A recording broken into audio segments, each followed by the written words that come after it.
was very stimulating.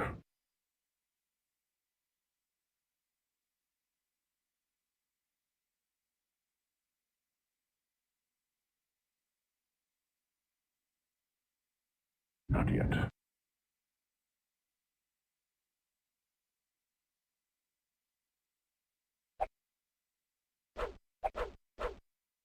Quite stimulating, wouldn't you say?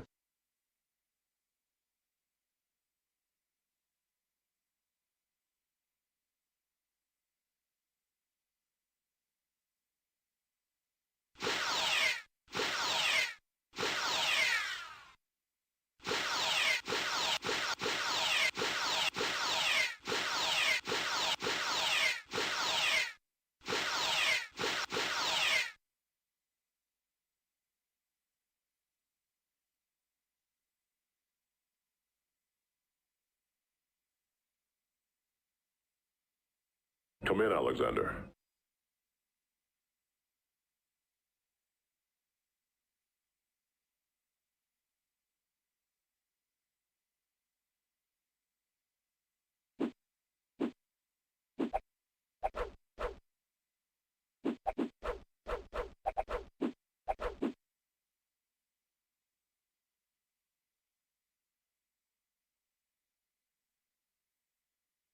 No, no, no.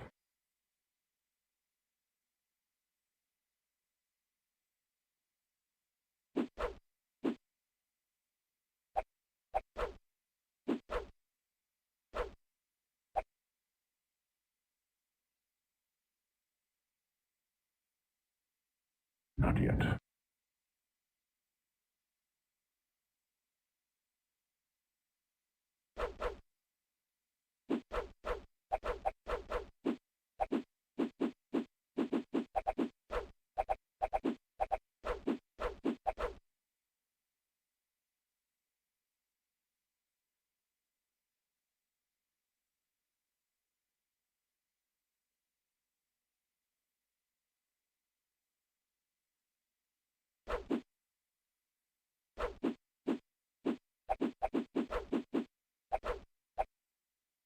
Alexander.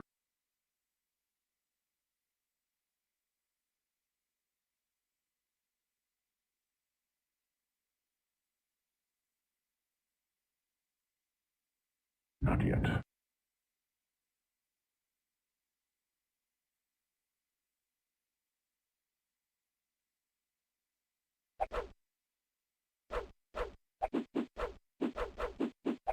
Quite stimulating, wouldn't you say?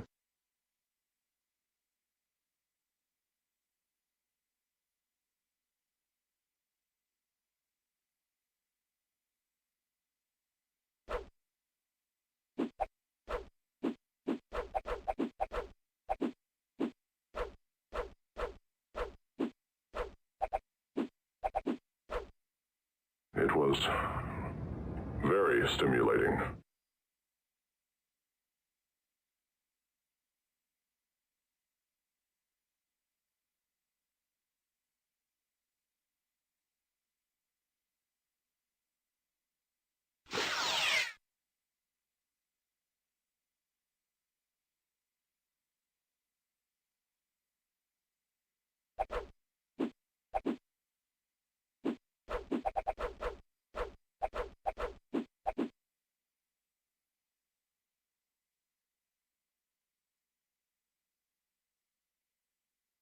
Not yet.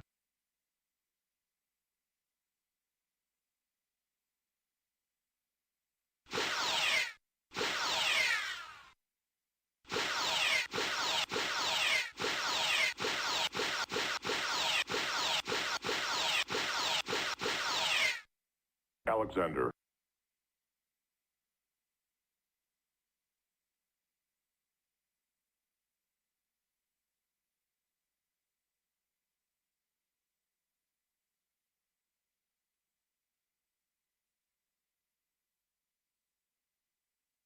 No, no, no.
Alexander.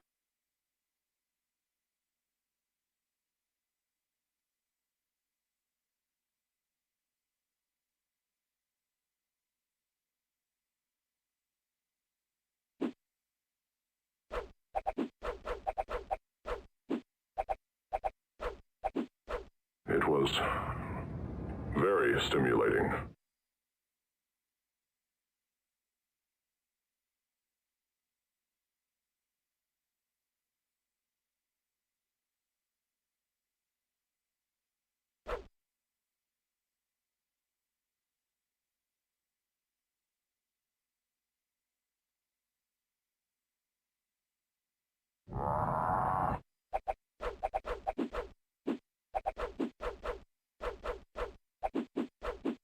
Quite stimulating, wouldn't you say?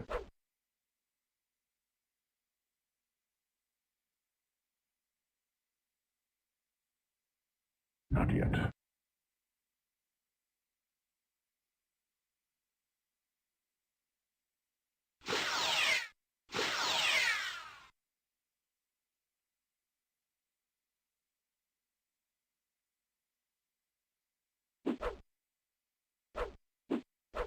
Alexander.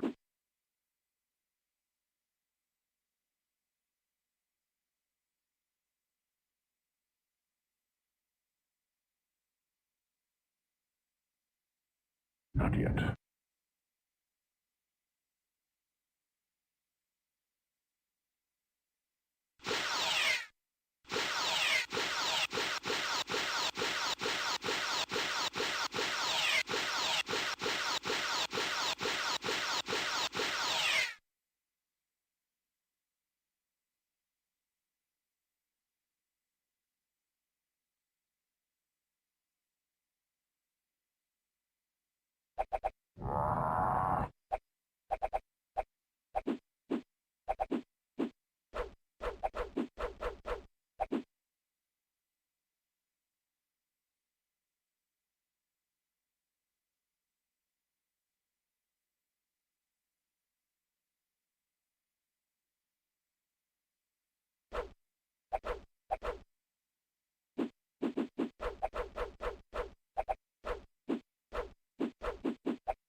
Not yet.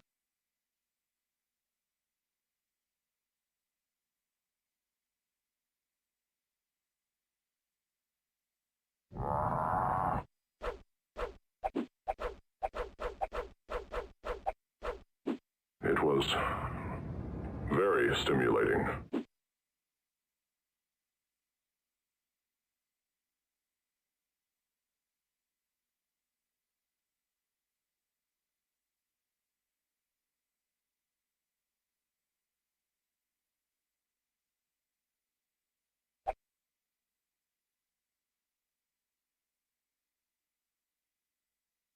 Not yet.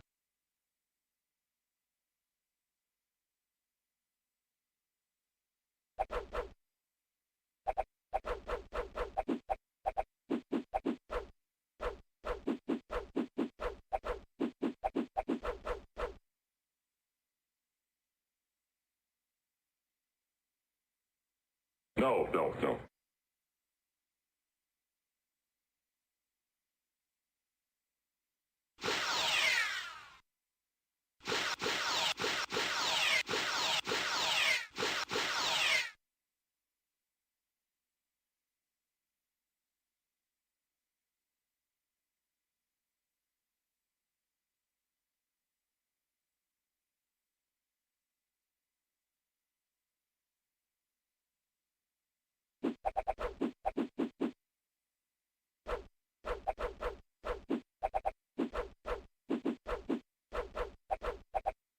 was very stimulating.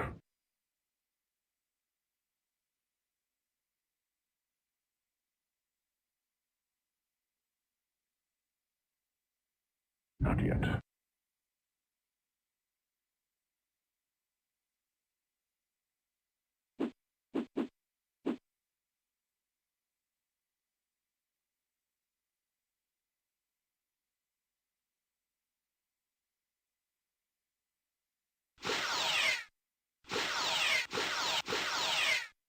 Quite stimulating, wouldn't you say?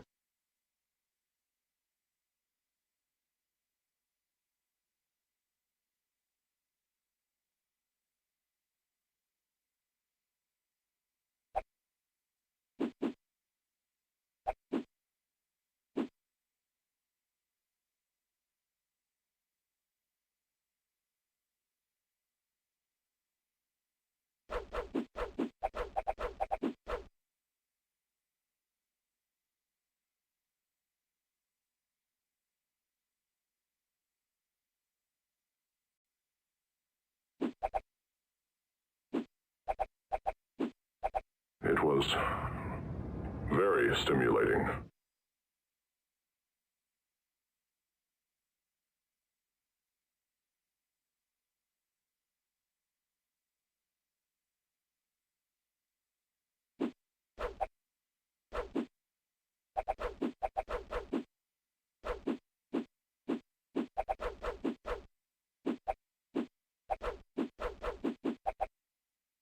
Alexander.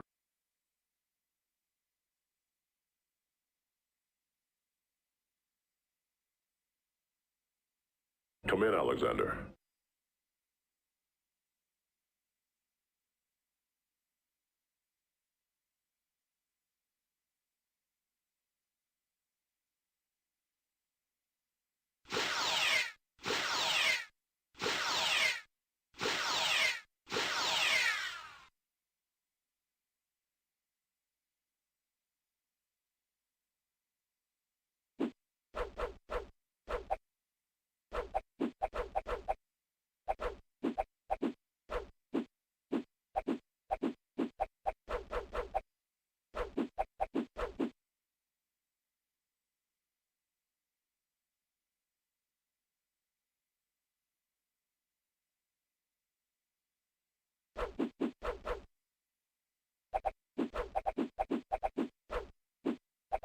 Alexander.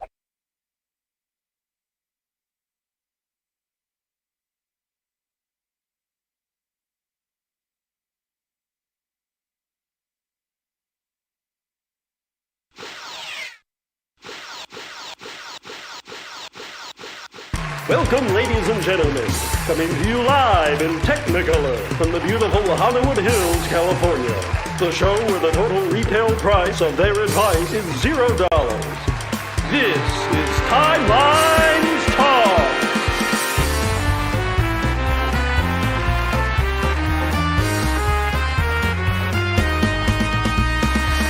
Featuring guest stars, Dwarf action figure collector, Cutler, its stars and garters. Also featuring Joey, have you ever been in a Turkish prison? Look out, it's Automaton 2000. And now, the man with the chatter, he doesn't have a bladder. Here's your host, Captain Idol.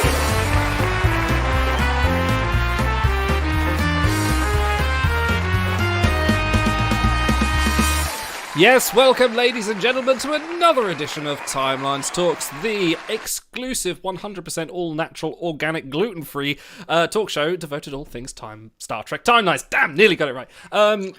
This week, See, that's what happens when you go gluten-free. Yeah, I kind of thought I'd put that in the last moment. I was thinking of that. There was a fleet called the Gluten Empire. Boo! Yeah. Get a new shtick. Boo! Oh. And as always, my two lovely, adoring co-hosts are with me to assist me. He's Statler, I'm Waldorf. We'll do it. Actually, you're in the right positions to be leering at the balcony. Yeah. Oh, yeah. We've got a fun week this week. Well, we always have what am I talking about? We've always got a fun week this week. First Hold off, on. go on. We have a bunch of early adopters. These guys are here before even I Hunkle McCoy. I wonder who that could be. Logan, I don't who know. was with us recently, Stiller Eyes, Shyporn. Boy, you guys are diehard timeline stalkers. Tell you what. Rock on. For those who are about to trek, we salute you. Oh, what a good one. I like that. So, little scheduling announcement. As I posted on the forums and Discord, we have another Wicked Realm Games question and answer session coming with WRG's Ben on June the 9th. And as always, you can submit your questions. If you want to, send myself a DM on the Discord channel, on the forums, or you can email timelinestalks@gmail.com, and all the questions need to be in by June the 1st.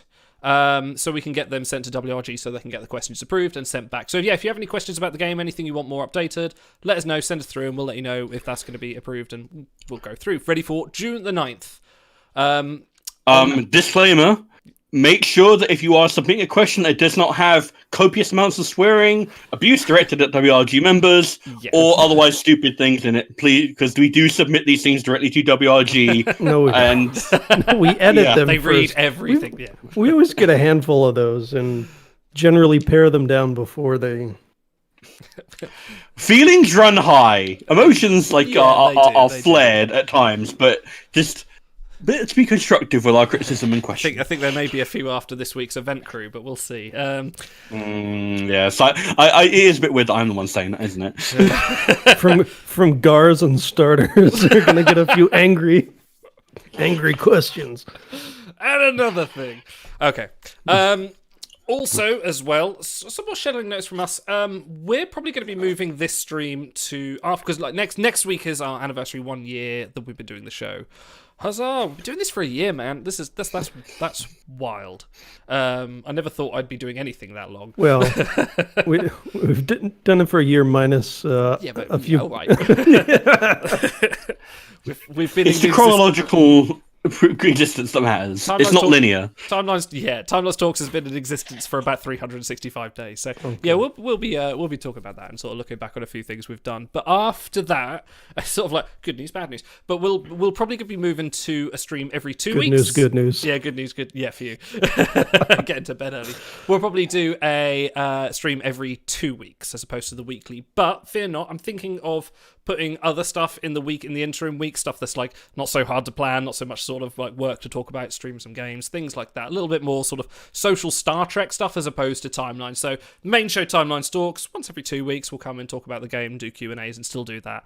But sort of in the interim, because COVID's lifting, sunshine's getting better, everyone's getting lives back. I know I'm back at work full time now, where I was working lollipops and rainbows, where I was working from home previously. So a little bit strained in different ways. So it just gives us a bit of relief, and also gives us more to talk about. So look forward to that. Okay. Yeah. Good point. Rev Demar and chat. We're getting, instead of a 3-hour stream every week, we're going to do a 6-hour stream every other week. Yeah, that's it. It never stops. Well, to be fair, if the event crew continue being of this level of quality, it'll be an even shorter stream every week. All right, I have a request, because 12-hour frontier man Roy Kirk is ticked off with his Arne Darvin pull. So can we start? We always shove it at the end. Can we start with the 6-packer this week and talk about? Okay, yeah, let's do that. Let's shake it up. Let's talk about this week's 6-pack crew. Arne Darvin, formerly Waddle Barry. Legendary Crew Sisect Med. 2 collections, one of which is less than the other. The other is very difficult, but he is the younger self of Barry Waddle, for those that haven't watched the Tribbles. A disguised Klingon agent who plans to poison a grain quadrotriticale shipment were foiled by Kirk and some furballs. Hey, now there's some flavor. That wasn't so dry. Bubbles is the last bit of flavor. I do like the implication here that not only did he shift disciplines, but also got better as he aged. Well, yes. Yeah, he got more experience and was still terrible at his job. So Roy Kirk, since you can't stay up for the long stream, you have permission to vent and chat about your bad 6-pack luck. This is for you. Well, This is of what my we give. game. It's like the Patreon reward. If you could hit 12 hours in a voyage, we'll give you your chat priority streaming. So how tempted were you guys by this card? You say tempted. Well, it's a really nice skill set. And I love collecting cards with good skill sets. Like, Sisek, and then a little bit of Med on top of that. That's like a Command RE Bim Bim sort of like level of uniqueness, but this power level is just not. It's just not right. It just ain't right, man. Warrior rank 169. Nice. So, is it just me, or have they gone? They have like completely jumped off the diving board here with the collections. Like they are not going to release a crew that doesn't have at least 2, like from now on, right? Well, this is it. Yeah. Yeah, that's the appeal. This is why you release a terrible crew, just to give them collection appeal, and people go, "Well, I must have them. Fear of missing out," you know. Well, I'll at least make the argument that Arne is probably the best of the 3 that we're going to be talking about in this terms of like, because he's double collection. He's Voyage 169, which doesn't sound great, Nice. but that would still Voyage for you fully fused because let's face it, Sisek kind of goes like Gary 7, Dodge, Chekhov, who is another 6-packer, and then it's him, and then you've got the old ones like Away Team Saru and Klingon Janeway. So if you were to luck into him or sight him up, you would use him. I can't say the same for the other 2 that we've had. Like Zindi, and we'll be going on about CAARL later. Don't worry. But this one is like still a case of I have to wonder about these Voyage ranks. Like, I don't know if they picked them out of the hat or if they're just like, here's where our sheet is. Nuts for the winter. This is where we do the supercut of all the times I warned you guys when we had the Dexas and the reunion Spock and Kirks, and they're like, we can't handle all these good cards. Yeah, well, now look at what you've brought upon you. Which is funny because in any other context, with like all the big Voyagers coming out, if we hadn't had that insane mega, we'd probably be looking at him and kind of like, Sisek, that's great, but we've been spoiled lately. We've had a good run of some amazing crew, and it's sort of like we are diving off the waterboard. No, the diving board. That's the one. Diving board. There you go. Don't steal my metaphors. Only I can pull them off. Okay, that's fine. But yeah, it's interesting having Barry Waddle being like the top, one of the best Voyagers in the game, which everyone got for free, to this, which is weird. They've kind of done it the wrong way round. Like, you would have thought they'd have saved the good stuff for the Tuesday pack, which they have done previously. But this case, it's just like a kind of, well, did you like that, Barry Waddle? Here's another one. He's still not getting. Well, he does have twice the number of collections as Waddle, so yeah. Well. So we had Anorak. Twice 1 is 2. Very good. No one can steal my math. We had Anorak come out. I think he was an event crew, right? He was 6-pack. I feel like he was a 6-pack, yeah. And then Beloved Which one? Anorak came out Beloved as an event crew, I think. So I guess that's a comparison, because I'm thinking these 2 guys are variants, but they're never going to get another one, right? So that doesn't count for much. But I'd put money on at least like we were going to get another Klingon Mega, so the Darvin Waddle Dream Team will at least see some work, and I think he does. They're good what-if traits, like Scoundrel, Saboteur, DC Pilot, and he's going to keep pounding the table for that. We've talked about Undercover Operative for the longest time, so... Yeah. So look at the six-pack. We've had a couple exobiology events too. So, I wonder what their stance is, because they did the mirror mega, and then they did the costume mega, and they intertwined it with collections and discount packs and all this stuff. I wonder what their internal thought processes are on tying collections to events going forward. Like if they're going to try to keep it to if you submit a question now, we'll get it in for June the 9th, and we can. That's at timelinestalks@gmail.com. That's timelinestalks. It's interesting to see the 6-pack as well, because this isn't... I mean, I can't look at Dignitary Sarek in a 6-pack and take it seriously, because he's been offered it free in event 4/4 and also in the campaign free. Yeah. And he's in a 6-pack. Like, who at this point, within the last, 3 months, 4 months maybe, does not have that crew 4/4? That's just a filler crew. Just kind of fit the theme a little bit. Yeah, it's a bit of an odd one, and it's like you could have. It's not like there's a shortage of other TOS crew you could have thrown in there. You could have thrown in someone like what was her name? Zarabeth. Like, she's relatively far off. Someone might have needed 1 star on her. You could have tempted someone into throwing a sight away on her. But I think the theme of this pack was younger self, so it would have to be a younger version of an existing character. That's why we have younger Spock, younger T'Pau, right. Although we don't have old T'Pau. But yeah, so that's But again, there is someone else they could have put in there. Is that a harbinger of things to come? Did they finally get her rights? Ooh, that'd be nice, wouldn't it? All right, Charlie Day, with your massive like corkboard full of conspiracy theories. They'll probably make her like a 2-skill rare with no collections or something. So, What, like to bring? we'll always have Vulcan. We'll always have Vulcan. Okay. That's enough about Terrible Crew. We'll get onto more Terrible Crew later. Congratulations to... Don't worry, there will always be Terrible Crew. Talk about the event. This week's event, to win yourself a 5/5 Asira. Do you know what? These events coming out so fast, I can't remember which one's which. I think it was Asira this week, wasn't it? 5/5 It was indeed. Yeah, congratulations to DK Schmallen. But I'd like to give a special shout out to possibly some of our devoted fans in the Celestial Temple fleet, because, every week they kind of hound me like, where's the podcast? Have you got the podcast up yet? Where's the podcast? And they're always ranking the events just to get that shout out. So congratulations to CT's own number 3 faction award winner, Defer, who we've mentioned before is now actually the number 5 hybrid award winner. So you've got 2 accolades to your ranks there. So congratulations to you. But yeah, Defer, hardly know her. Yay! Shout out to Defer, Regulus, Nifty Mittens. I'm looking at Defer's bridge crew right now. Reunion, Spock and Kirk, Braxton, Saru, Breen disguised Kira. I'm thinking this guy likes his Voyagers. And they're all 5 of 5, so... Yeah. Someone going for that 12-hour crown. Yeah, he might be chasing Roykirk for long voyages. Sorry to step on Nifty Mittens' toes, by the way. They deserve their own proper shout-out. How dare you step on those mittens? Nifty and DC, and all the wonderful people at C2 are very kind enough to allow me into their Discord to promote the show and laugh at them. Also, HGH Apollo at number 9, Admiral Tatum at 10. Pretty sure they're laughing at you, not the other way around. More than likely.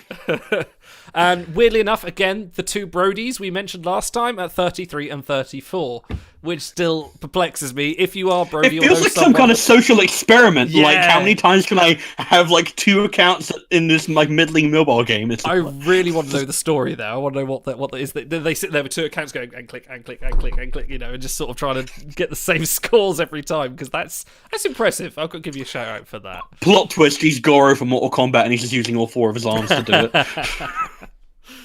Anyone Shy you guys? Porn in chat with the excellent Zarabeth callback in that very wonderful cave woman leather strap outfit that she wears, try to seduce Spock. Now, I still have Zarabeth as my avatar, so if they ever came out with that version, I'd fire up the dilithium cannon for that one. And Tuvok will be sitting right behind you, like firing at the dilithium cannon, sir.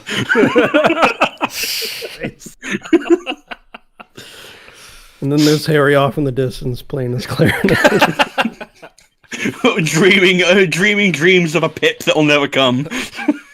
Just wait for that day you can play holodeck and chill. Are we talking about events? Now bugger the event. Yeah, Beholder-meter. Beholder-meter. Let's do this. We haven't done this for some time, and hopefully I won't pick out crew that aren't actually in the right portal. Set it on Met, because that's the best one. Okay. Like Matt. Okay. 0 star. Oh, this is terrible. 0 stars on Captain Braxton. No, not Captain Braxton. Sorry, Captain Bateson. 0 stars. That's a very different prospect. I know. 0 stars on Zindi Archer. 0 stars. 2 stars on Lena. Got me on my knees, Lena.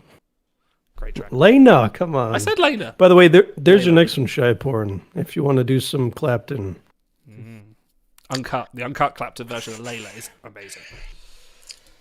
This is gross. This is horrible.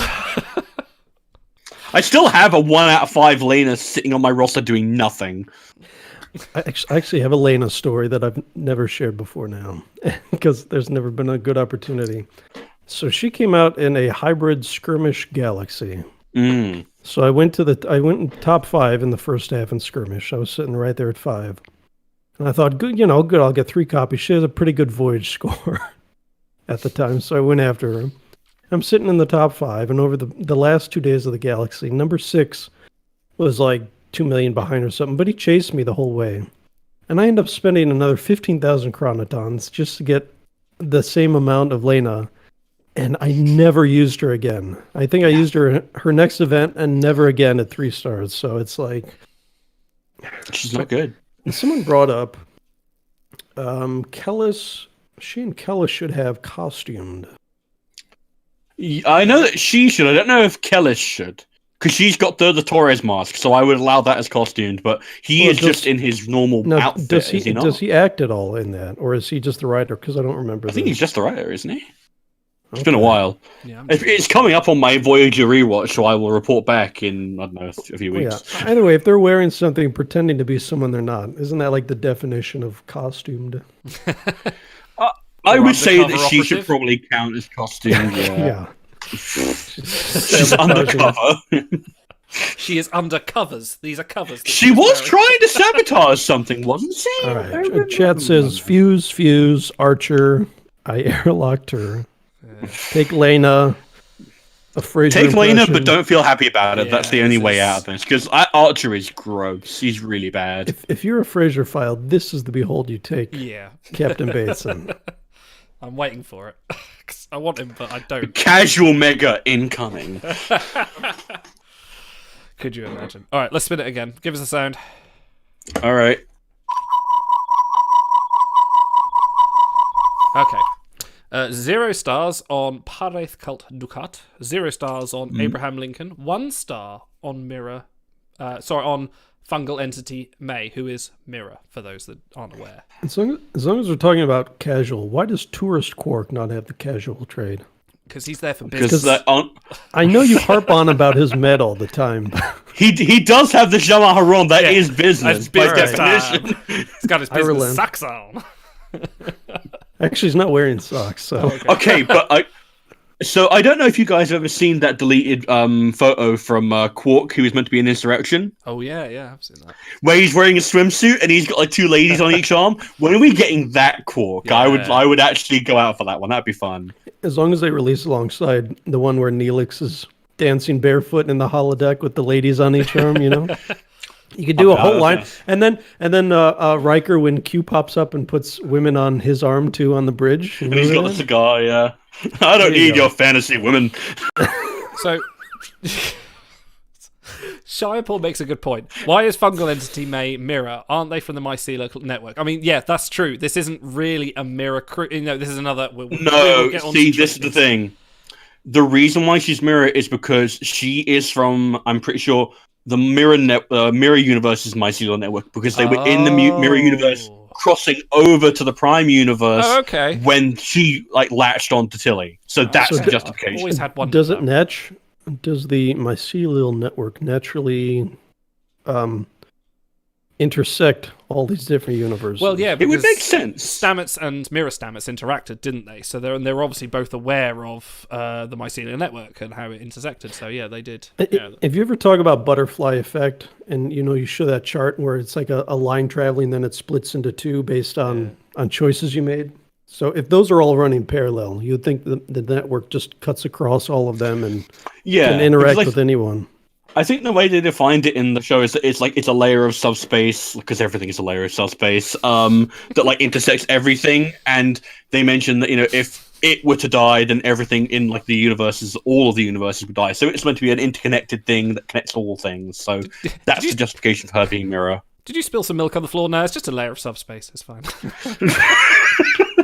So until they turn on the black light and you see the subspace all over. So Stellar Ice in chat just wrote fuse, and then she highlighted it and hit Control C, and every time we do a beholdometer, she's going to go Control V and hit enter. Yeah, I think I'm going to play collections advocate here, because I think May's only in 1. Lincoln is in Veteran and Diplomat, which are now... No, I think he's Inspiring and Diplomat. Sorry, yes, you're probably right. Yes, Inspiring and Diplomat. Vulcan, yeah. Yeah.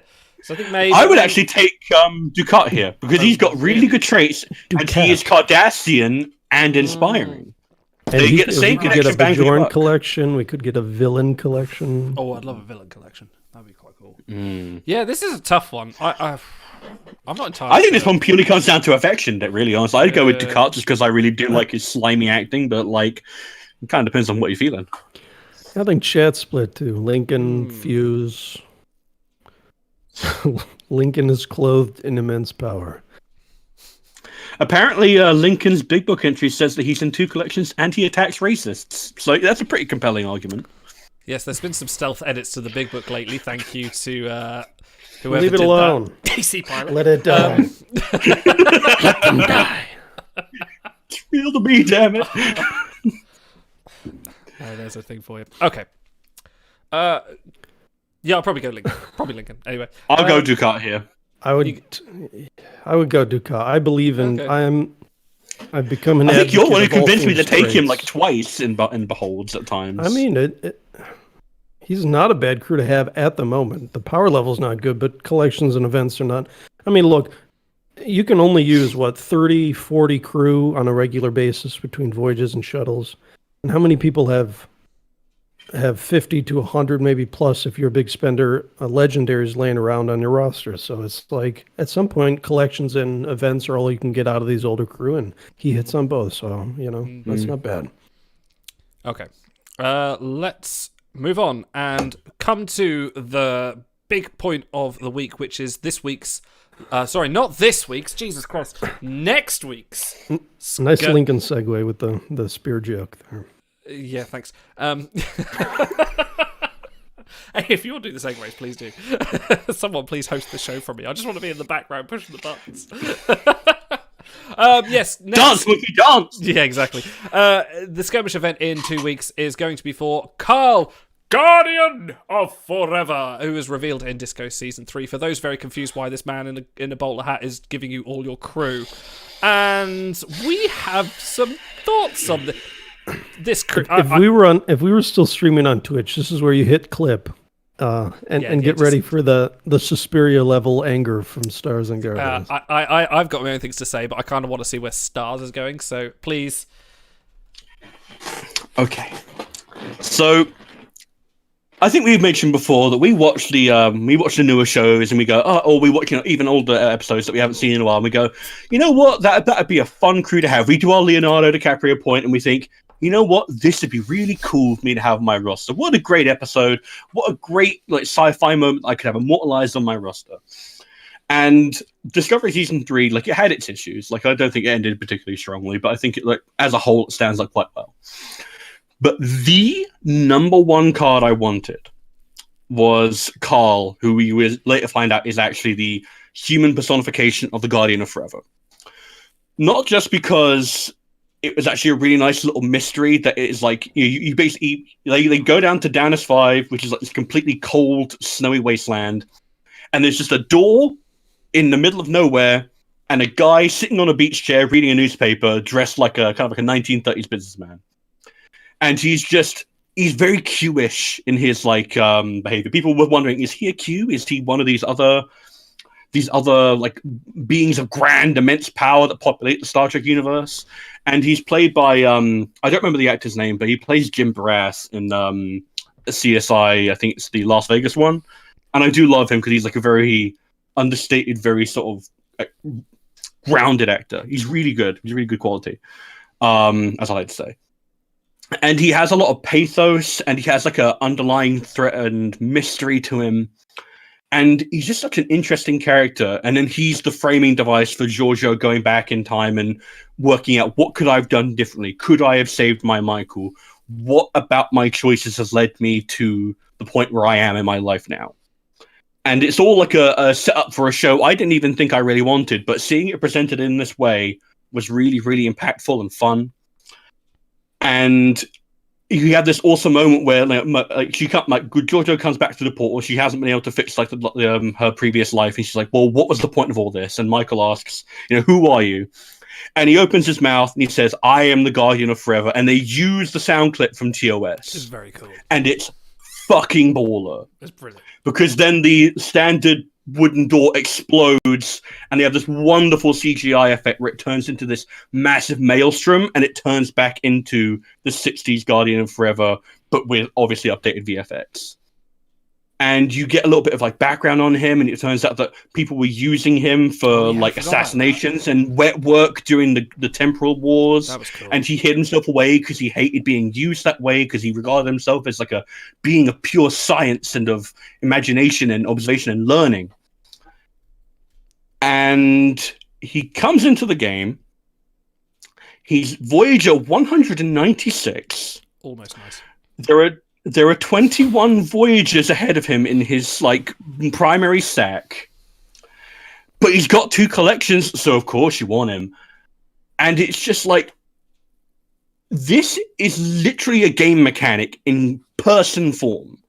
This is like if you had like the Queen of England or whatever on your like in your game. You know, it's like this is intrinsic to the game. And he's shit. He's fucking garbage. Why? There is literally no point to him being garbage. And I get it. I get that it's like we're in the post-mega sort of like come down. I'm not asking for Human Through. I'm not asking for Dexter. I'm not asking for any of these things. But there is a huge gulf between Voyager number 4 and Voyager 196. And that gulf is about 192 Voyage ranks, for fuck's sake. Tweak his bases. Give him like gauntlet proficiencies. Give him fucking something. Because he's just... Who is this for? This is for someone who's going to pull him 5 times in the next 6-pack, immortalize him, and then probably freeze him. Who is this guy voyaging for? It's not as if you're like hard up for Dip Psi of all fucking things. Who is he for? Collections. So...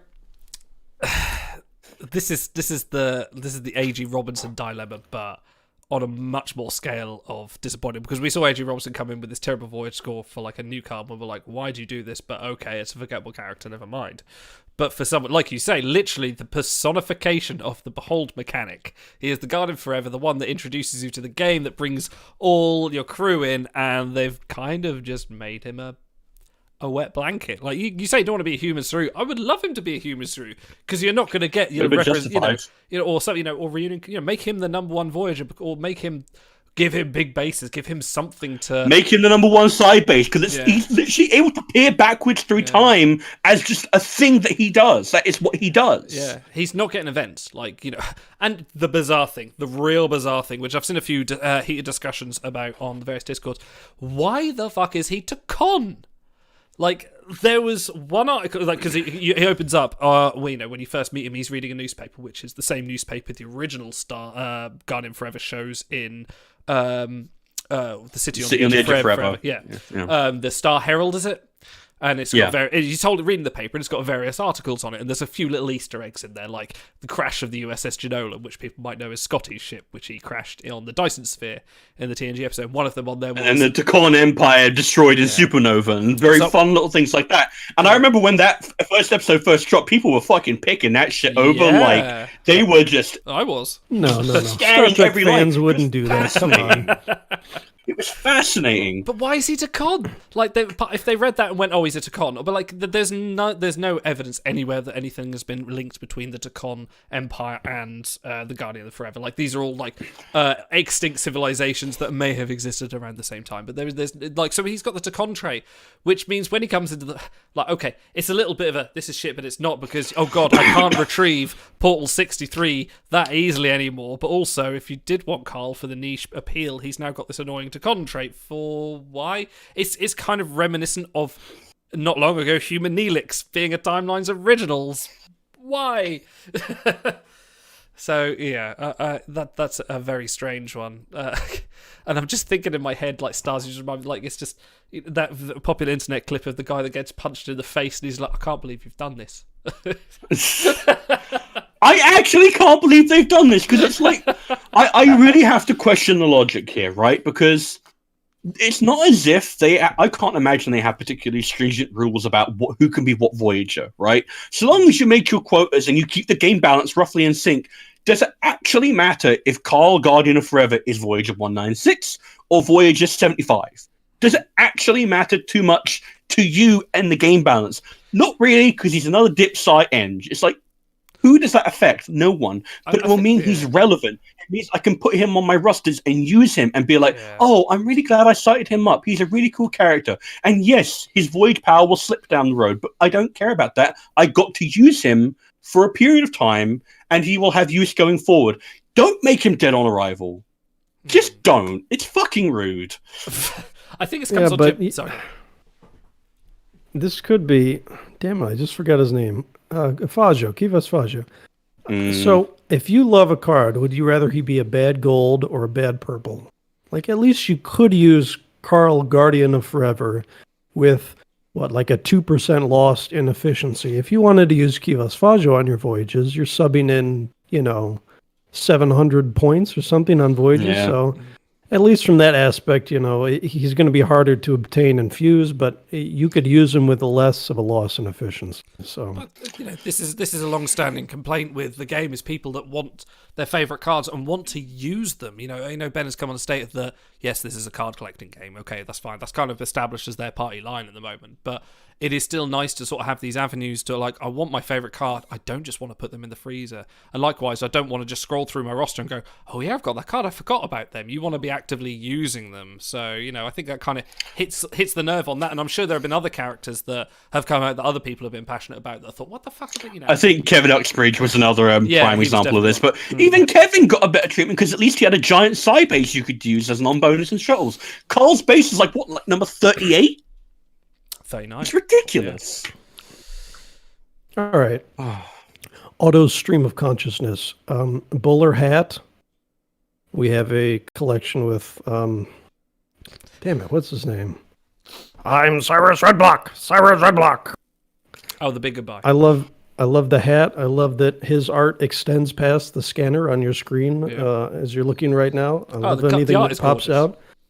The Takan trick calls back the energy whip, which I wish they used more for the Ferengi. They brought it back in Enterprise, but I wish it was like a regular thing. Didn't they? Long live Okudagrams, which is basically, that's what the newspaper is. There's some underpaid writer working off screen to include little tidbits for the fans that do love to pick it apart.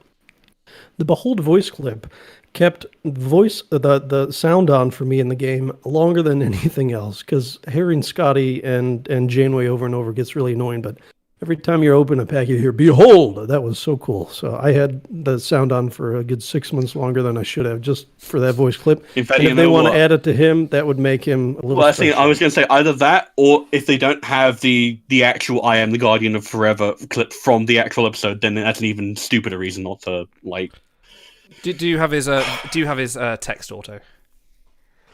Oh, yes. It's not as fun as Furballs, but CAARL, a new visual representation of the Guardian, stands guard over a trans-dimensional door in the 32nd century. That's a bit... I mean, it's the Wikipedia entry. Well, yeah, that's what they do for most of them, so that's okay. fine. Yeah. It's better than nothing. True. It's better than nothing. I'm just disappointed, man. I really wanted this card to be good. Yeah. Yeah, And it's- but I mean, I feel for you, but at the same time, that happens to everyone. Everybody loves a different character. Like, me personally, would rather have the stats that they are for Dexa and CAARL. I'm sure you would rather have them switch. So it's like, I'm happy and that's you're the thing. unhappy this time, and next time it'll be different. Well, here's the thing: is I don't even want him to have Dexter stats. I think that would be reductive. It's a case of I don't think you should make them dead on arrival. Like 196. I think even old crew will be able to outdo that. I think that's like Mirakira's voyage score by this point. I think if they'd have done the Captain Tribble approach, made him like the top base one skill aside, would have been happy with that, because they'd be like, okay, Captain Tribble and both. It's incredibly unique and niche. Yeah, it would have been cool. something unique, not just another 3 skill you'll never use on voyages. Well, so here's the thing. Roy Kirk hit his 12-hour voyages, and we joked about it many times, with the Bashirs, who at the time are ranked like 150 or something. So it's not like you can never use them. I'm playing devil's advocate because I've actually had the exact same rant as you, Stars. Yeah. Like, why do you make the screws so damn, what incentive do we have? I mean, in this case, yes, collections, but if you can still use them. Like, if this is a absolutely love this crew, don't let us bring you down. If you pulled them in the pack and you're thinking about citing them and then you hear the show and you're like, oh, maybe I shouldn't. No, do it. Because it's still a fun crew. You're still going to get the collection value, and you can use him. Even if you have to, eat a 1% drop in efficiency. That's the thing. Is I will come down off the hyperbole and say that he is perfectly usable. 196 isn't as bad quite as it looks. It's not the best, but it's fine. He has instant damage on ships, which I didn't know until he dropped on the thing, because that's actually okay. 10 seconds, he has some 10 seconds. So that's it's better than nothing. Like people were using Zahi and Adira for the skirmish crystal first bonus. Officer Burnham has that. I think she has 400 at 10 seconds, or 12, 10 or 12. I can't remember. And like the traits aren't terrible. Like I could see engineered like being paired up with another trait for a mega or something like that. But it just sucks. And it's like it's especially egregious to me that it's like this is literally the personification of arguably your main game mechanic. And you've made him shit, and you didn't need to. That point is probably the biggest, because like forget what he means to individual fans. The game is like based around the gotcha loot box. Behold, so you could have thrown a bone here, and yeah. Now I was expecting you to say, I hope you've saved some fury for the accompanying 4-star. Yes, because it is tied to one of the iconic Worf moments of all time. So I have heard a rumor that I just had to make that joke. The Antedian Assassin. I'm going to make Fleetwood Mac jokes all night here. Antedian Assassin, super rare, Sec Dip 2 skiller with 0 collections, because that's all we care about. Well, that's all I care about now. Thank you, Auto. It's next week's skirmish 4-star, who you will get 3 or 4 stars for, and he is as useless as his as useless as he would be on a sushi platter. By the way, what a handsome race! The little people are rising up. Logan and Trailfia saying that we don't appreciate. We have it too good with all of our fused 5-stars, and we don't appreciate the struggle of the little people. So let them eat cake. You know what? I will say that yes, he probably would see use on a newer roster if Dip Psi wasn't perhaps the most overstuffed skill set. I am certain that either through like a campaign or through a lucky pull or retrievals or a mega. Hang on, let me look at. Dip med, but same difference. It's like there is no shortage of Dip Psi voyages. Like if he had a super unique skill set, I would be a bit more like okay with it. But even for newer rosters, I don't think you would see that much use. Well, so here's the thing: we're talking about performance here, and we talk about numbers and metrics and voyage ranks and all this stuff. And if you're talking about performance reasons, objectively, if you're a new player, spending dilithium on this 6-pack is an objectively bad choice. Furthermore, spending 4 sites after you luck out and pull him is an objectively bad. Are we talking about Arne Darvin here?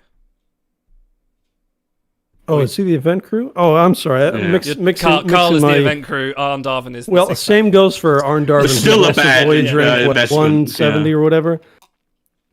Okay, so if you get a copy of him, you can use him at 1.5, but putting 4 sites on him is an objectively bad investment, especially if we just had a flood of really great crews. So it's like they may be worse for us than they are for you, but we're all in the same boat in terms of sites are precious, and spending them on objectively poorer crew is like it's not going to get you as far. I mean, it's better than who you have. It's better than your 4-stars, but put those sites on almost anyone else who comes along, and you're going to get better value. So this is ultimately the thing, right? Is that like think of it in these terms. You're not allowed to talk tonight, not even one. I'm in my superior rat mode. Don't worry about it. I'm sorry. So here's the thing, right? Is that even on a free-to-play roster, you could have easily done 3, 4, 5, 6 retrievals by this point. Right about. You could have easily. I don't know what your luck is going to be like with like pole stars, but I feel like everyone's going to have had like that one that's like Cryosion or Probe or it's something a bit weird that allows you to zero in on a crew. And the sad fact is, there are enough retrievals and enough. Fact of the matter. Sad fact of the matter is, it's a remix. Don't worry about it. Is that if you had done 4 or 5 retrievals and then targeted a crew, chances are they were a better Dip Psi Voyager than CAARL. And that's the thing, is like if it were any other skill set, if he was like Sec Psi, or if he was Sec Med, or if he was Command Med, because he does do a bit of counseling for Giorgio and that thing, then I'd be like, okay, this voyage rank is crap, but he would voyage for a lot of people because it's a rare skill set. It's not even that. That's the thing. That's why it sucks so much. Anyone could, even people on the free-to-play rosters, if you targeted people through retrievals, if you did some lucky in the honor sale, you would be able to do better than CAARL. And that's ultimately the sad thing. It's not. I don't think even newer rosters should be aiming for this. Like, if you want to, by all means, I'm actually probably going to grab at least one copy because I do want them for the collections. But it's a case of I'm just disappointed about what he could have been. So here's the thing as well. They announced this crew, and then literally of the triplet, Dip, Sign, Eng, loose triplet, this week's Indie Aquatic Counselor is better. Like, you can get a crew this week at 1 of 5 stars that you can cite up that is better. Just looking at the voyage pairs, depending on how long you've been playing, did you get Picard number 1? He's like infinitely better. Did you get Mambo Picard when he was given away for free? He's better, and he's got Gauntlet.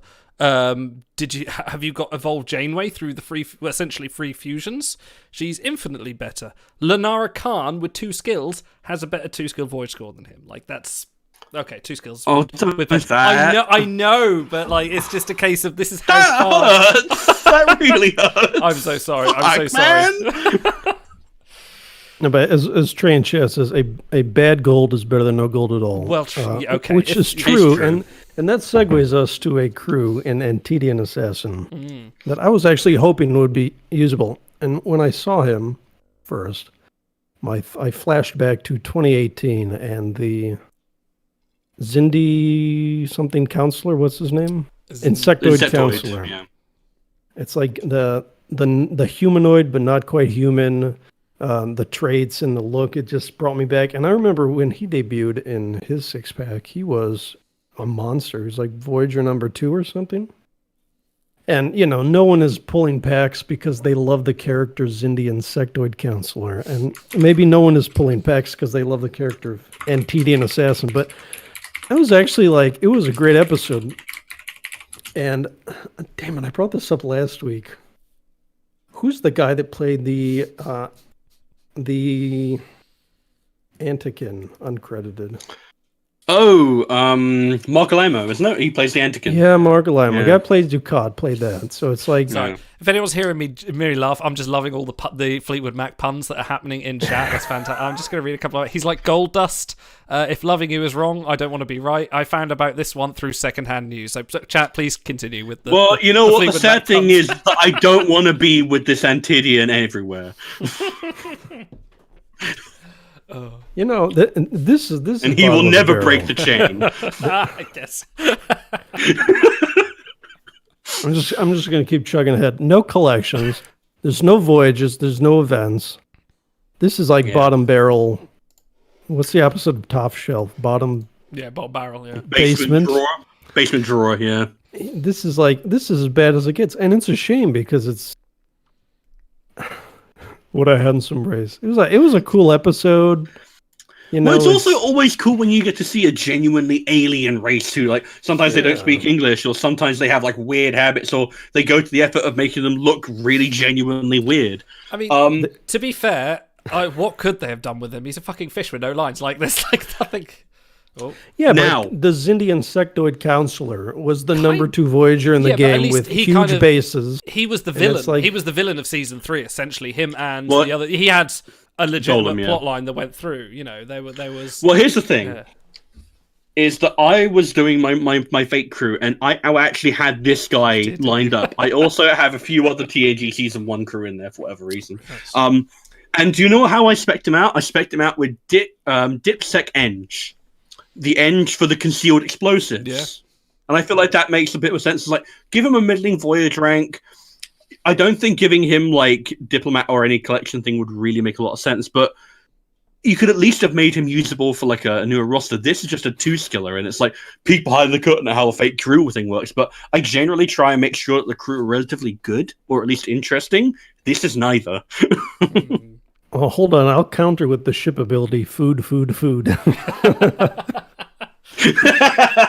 Does he have flavor text? It's the best thing about this card. Masquerading as a dignitary, this assassin boards the Enterprise D with his comrade to attempt a bombing at an upcoming conference. Again, Wikipedia entry, but it is correct. Well, It's better than food. Sung to the tune of girls. Food. West End food. Oh, now I'm thinking of the Antedian Broadway show now. You're welcome. What episode was that? Can they do circus line Broadway kicks with that? He that was robot? in Manhunt. It's Manhunt. TNG season 2. So Manhunt the musical. There you go. Which I love because it's literally just a pun about the fact that like Roxana Troy wants to consume men. Her jaw unhinges. Come here, Picard. Oh God. Oh, I don't know if you've ever seen. Have you ever seen? There's a twist on the Garfield comic called "I'm Sorry, John," which is basically putting Garfield in all sorts of Cthulhu-esque situations. It's very funny. It's brilliant. I'm just imagining some sort of Star Trek version saying that "I'm sorry, Jean-Luc" or something along those lines. She's casting a giant shadow down the hallway, and you see like a tiny Picard on the other end staring up at her. I can smell you, Jean-Luc. I know you're there. He's hiding around the corner with like beads of sweat on his face. He walks the corridor. Now I'm just picturing Picard from Genesis, where he's like starting to turn to Libra, and he's all like terrified, like that. Actually, Genesis was essentially that, wasn't it? It was pretty much the same thing. It was Star Trek. The beast Cthulhu. walks among us. Stephen Reed points out that masquerading, so he was telling little lies. Oh, brilliant. I love it. Okay, so as a small aside, and this is not something that they've really done. I guess they've done it once or twice. Adding a trait and then retroactively adding it to other crew. So how do you feel if they did something like, just as an example, if they added the assassin trait to this character and went back and added it to a bunch of others who had...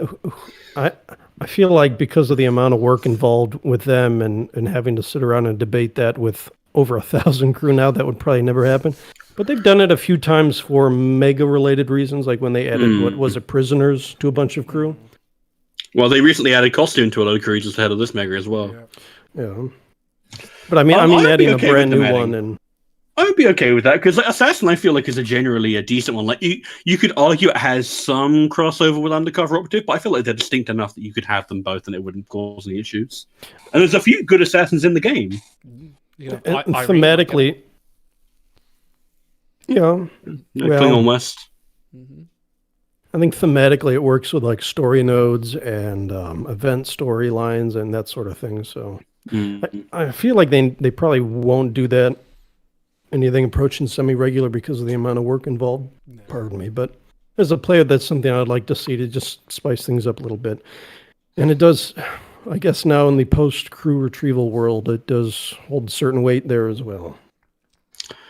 So that's your segue, Idle. That is a good segue. So, having talked to a very good friend of the streams, No Name Namer, who might have heard us mention before, who is the king of spreadsheets, I bow down to him because he's absolutely amazing at all the data he produces. I sent him a little challenge. I said, look, we're probably due a portal update fairly soon, next couple of months, I predict. This is no inside knowledge. I'm just guessing maybe July we might get something along those lines.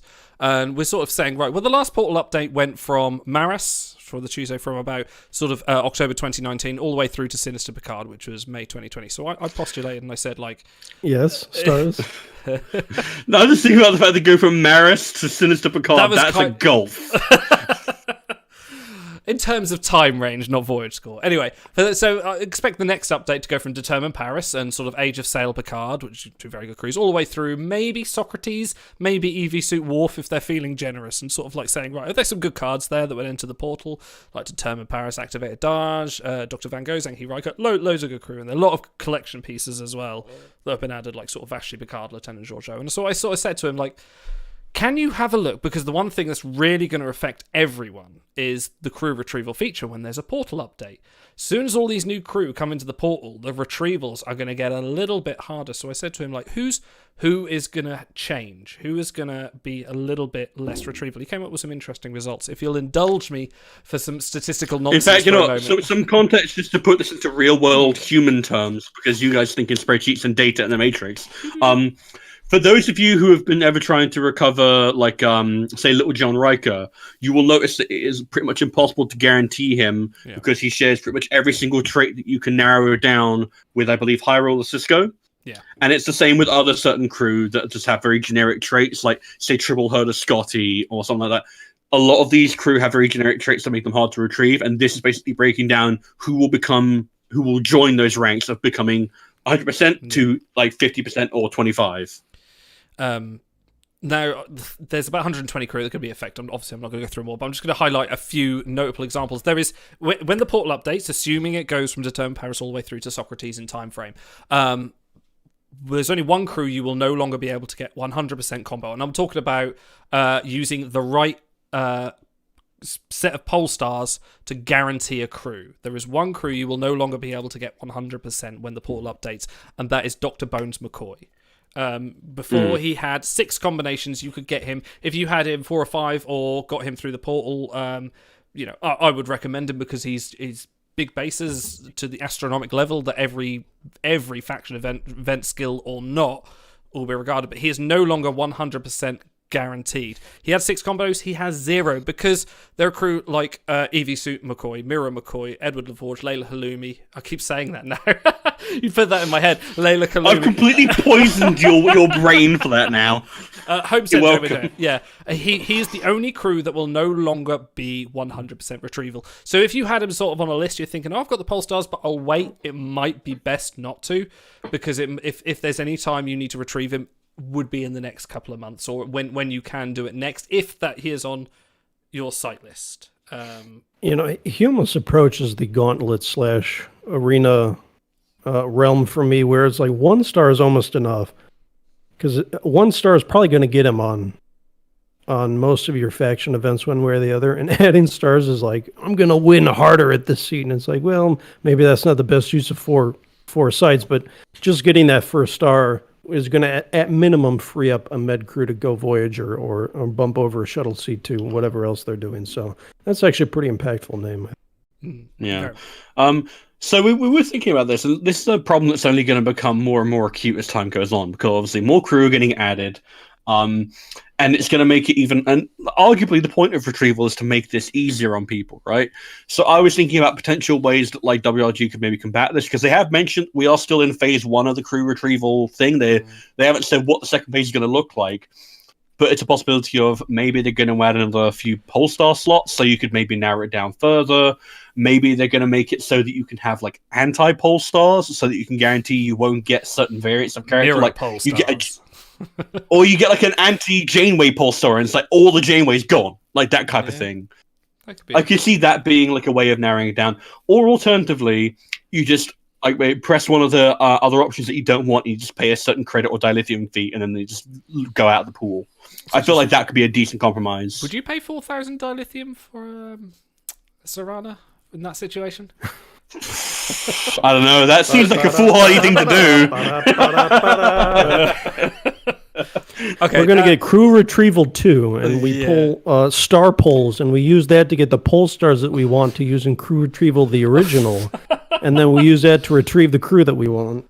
But and then you have to connect like a companion app. And a phone to your iPad or whatever. Yeah. A couple of other sort of notable names, just a few, just to sort of highlight some other tougher ones. Ambassador Soval, a name no one is talking about, but he does fulfill a couple of collections, Vulcan and Diplomat. He is going from 6 combinations down to just 1, which is Communicator and High Command. High Command is not a common pole star. Yeah, I'm pretty sure only the Enterprise Vulcans have that. It's a bit of an old one. That's a real hard one to get. So again, if you're looking at collections and you're looking at Soval just to fill out 2 and 1, and he's on your retrieval list, might be worth bumping him up.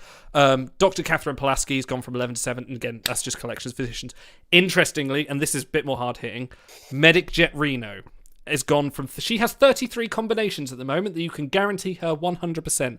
I feel like I'm selling stuff now. Like, 100% Yeah, a little you can bit, guarantee her. Yeah, she is going down to... auctioneer. I'm talking stocks, actually. This is what I'm doing. It's going Reno, stocks down. going twice, scoring 3 times. Sell. She is going from 33 to just 13. She loses 20 combinations, partly through the Federation Human Polestars, which, if you were looking to use them on her, might be a good combination. She's still quite easily available, but just not as... Torpedo Surgeon McCoy has gone from 18 down to 8 as well. He still has the easy get of Jury Rigger and Physician, which is quite a good one. So he's not as bad. Those are quite fairly... Literally going to be doing that in a week. Yeah, because exactly. he's 4 out of 5 on my roster. Yeah, you might, yeah. Dam says, Idle slaps the roof of Reno. Yes, you get so many Polestars. So many Polestars in this bad boy. Thank you, Dam. And just to briefly list them off, and these are 5 names, which I just mention on the rest. If you ask No Name Naaman nicely, he might publish this. But North Star to Pole is 5 down to 3. Boothby Replicant 23 down to 15. Mambo Picard 9 down to 6. Vaharai Saru 21 down to 15. And last one, Mycelo Kalba 10 down to 8. So they're the kind of bigger names. And pulling up the rear, hoof-hearted, pulling up the rear. And in second always comes in second. So in 8 comes always going to be glue. But wait, there's more. If you order in the next 20 minutes, dude. By the way, rest in peace, Billy Mays, because that guy was the best for. Like, infomercials was television for me growing up, so I watched so many Billy Mays, hours of him yelling at me from the other side. 2 o'clock in the morning, I'm home drunk watching QVC and just going, what I got there? Idle. I need one of those. I'm going to resurrect some early 2000 internet for you if I say, hi, I'm Barry Scott, and I'm here to talk to you about Sillet Bang. Oh, yeah, Sillet Bang, yeah. That's the Billy Mays of my generation, I feel like. Didn't like a remix of his get to like #1 in the charts or something? Like someone took his... Bang. Yeah. It's freaking nuts. Why do you guys have to Britify everything? You know we have mostly US viewers, right? They'll learn. I thought we had mostly asleep viewers. Yeah, that's true. Wake up! Yeah, don't yell too hard. You're going to wake up Shy Porn. Be quiet. All right. No, just tell them just like sleep well and dream of large women. Thank you, Troll Eater, for ShamWow. Yeah. The slap chop. The same guy did the slap chop. That was something else. Yeah. Slap chop as well. Thank you for that. Should we just watch some old infomercials on this channel one day? That'd be Let's do that. We're gonna. You know what? We could make a the... segment out of watching the Star Trek TNG video clips. Remember where they're like super dramatic? Have you seen the one where they're all on most toys? Cyclic declination. I feel like that's got to be on like a next episode. Have you seen the one where they're all like on a phone line and there's like Shatner's talking to Spock? It's like advertising some like group phone chat. Oh, all your friends is all the toss, and like I think Frakes is on there for a bit. Frakes does. Yeah, he does them. I'll have to drag some of them up one week. Dude, we're gonna Mystery Science Theater the hell out of some random Trek clips. That's what we do. Okay. Stars, you have prepared another round of crew that probably will enter the game now because we've willed it into existence yet again. I've got 1 out of 30, so I'm on a good ratio. Better than everyone else, I'll tell you that. Your first pick, Disguised Lore. Now, I love that you got the Netflix caption. Because it's the best. That episode is terrible, but the way he says, "Are you prepared for the kind of death you married, little man?" It's so good. In that moment, he is all of us. Oh man, because all of the lores in games suck. Like the purple one sucks, the gold one is terrible. Come on, lore is kind of a really stock villain. He's just the evil twin trope. But Brent Spiner is having so much fun. He's always got that huge grin pasted on his face. Yeah, exactly. I think it only really works because you have Data there as the ultimate straight man for so long, and you build up that idea of what Data is meant to be like, and then Lore is just such an antithesis that it works. I don't feel like it would work if you just threw him into any other like Trek or whatever. But I feel like we need to have actual decent lore in here for once, and I don't know. I feel like Instant Damage was just right, and I want that quote in the game. I want it. I feel, but if WRG is going to do it, it would just be, "Are you prepared?" ? Because they neutered sheer fucking hubris to the hubris. So We're gonna get "Are you prepared?" question mark. But he's not saying, "Are you prepared for the kind of death you earned, you little fucking man," or whatever. I don't know. He didn't say that. No, yeah, but that's a very different show. They're still gonna do it. By the way, pour one out for stabbed Picard, the fusion crew that got abandoned, because apparently a knife is a no-no. Even though we have to build thousands of them for every Klingon crew, but I don't think it was the knife. I think it was like the combination of the blood and the being stabbed because there was like a visible impalement. I think that's probably what was doing it. That's kind of what knives are for. So, I mean, hey man, you're allowed to imply it. Fantasy violence. Yeah. Are you prepared? Different. Question mark. The fantasy of violence. So wait. So I wanted him to be pretty good. Talk to me about Criminal, because I know he does bad guy stuff, but does he like explicitly break Federation law or something? I think firing a phaser set to kill at a practicing Starfleet medical physician is probably a crime. He sets Crusher on fire a little bit in that scene. It's pretty nuts. I forgot. Yeah, because she's running out of the cargo bay, and you see part of her her arm like, flaming. Flames. It's nuts. Like, I feel like that's a crime. By the way, if you click your little button on OBS and we go to Flaming Crusher next, I'm gonna mail you a check. That'd be a level of prep that goes above and beyond. Flaming Crusher.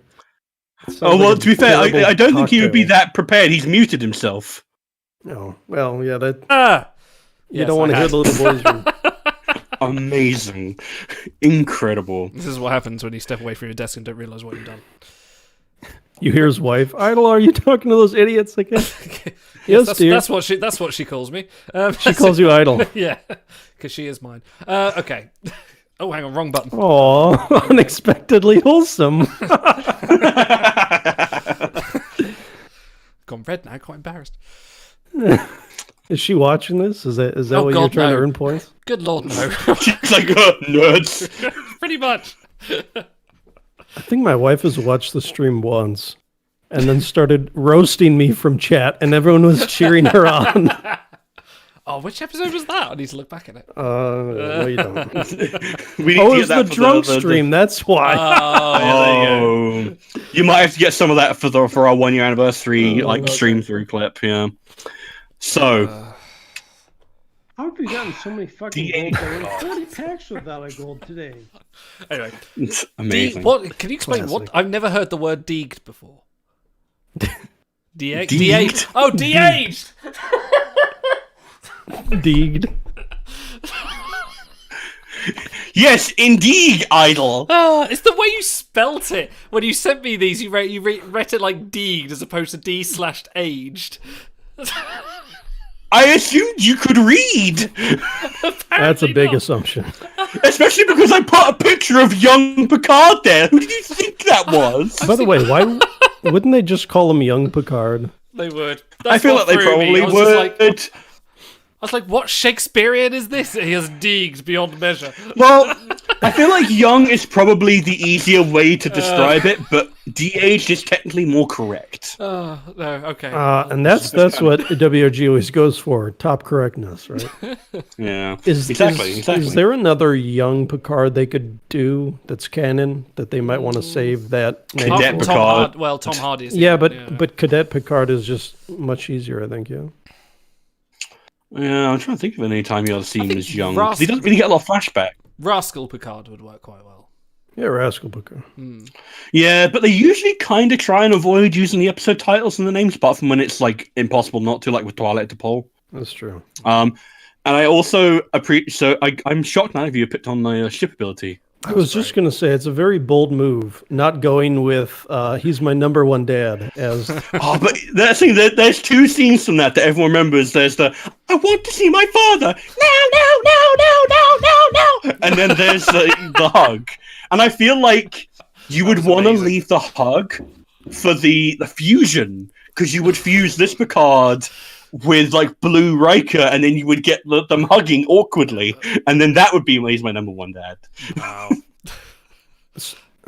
They should do now, and have the ability 50% instant damage done 5 times. So it just... to the tune of now. I also and stupid thing you might appreciate. his voyage score and his numbers are the exact same as Enterprise D Picard, because they would be, because he is Enterprise D Picard. There you go. And that WRG is like, we don't have to do anything new. We love that. We love that shit. Just copy Portal 63 and tweak the stats a little bit and turn him into this week's fusion. No, who knows? Century Picard. That's a good shout, Stephen. We'll call him Century Picard. I guess this would be because then you could call Picard. actual Century Picard, you'd call him Mr. Pickard. Mr. Pickard. Oh, yeah. If he is not called Mr. Pickard, I will write. That will be my hill to die on, I think, definitely. Just be Mr. Pickard. Thank you, Suncat. Say siete. I do have a problem with words. You are quite right. I like how she waits the whole stream to call you out on that. I know.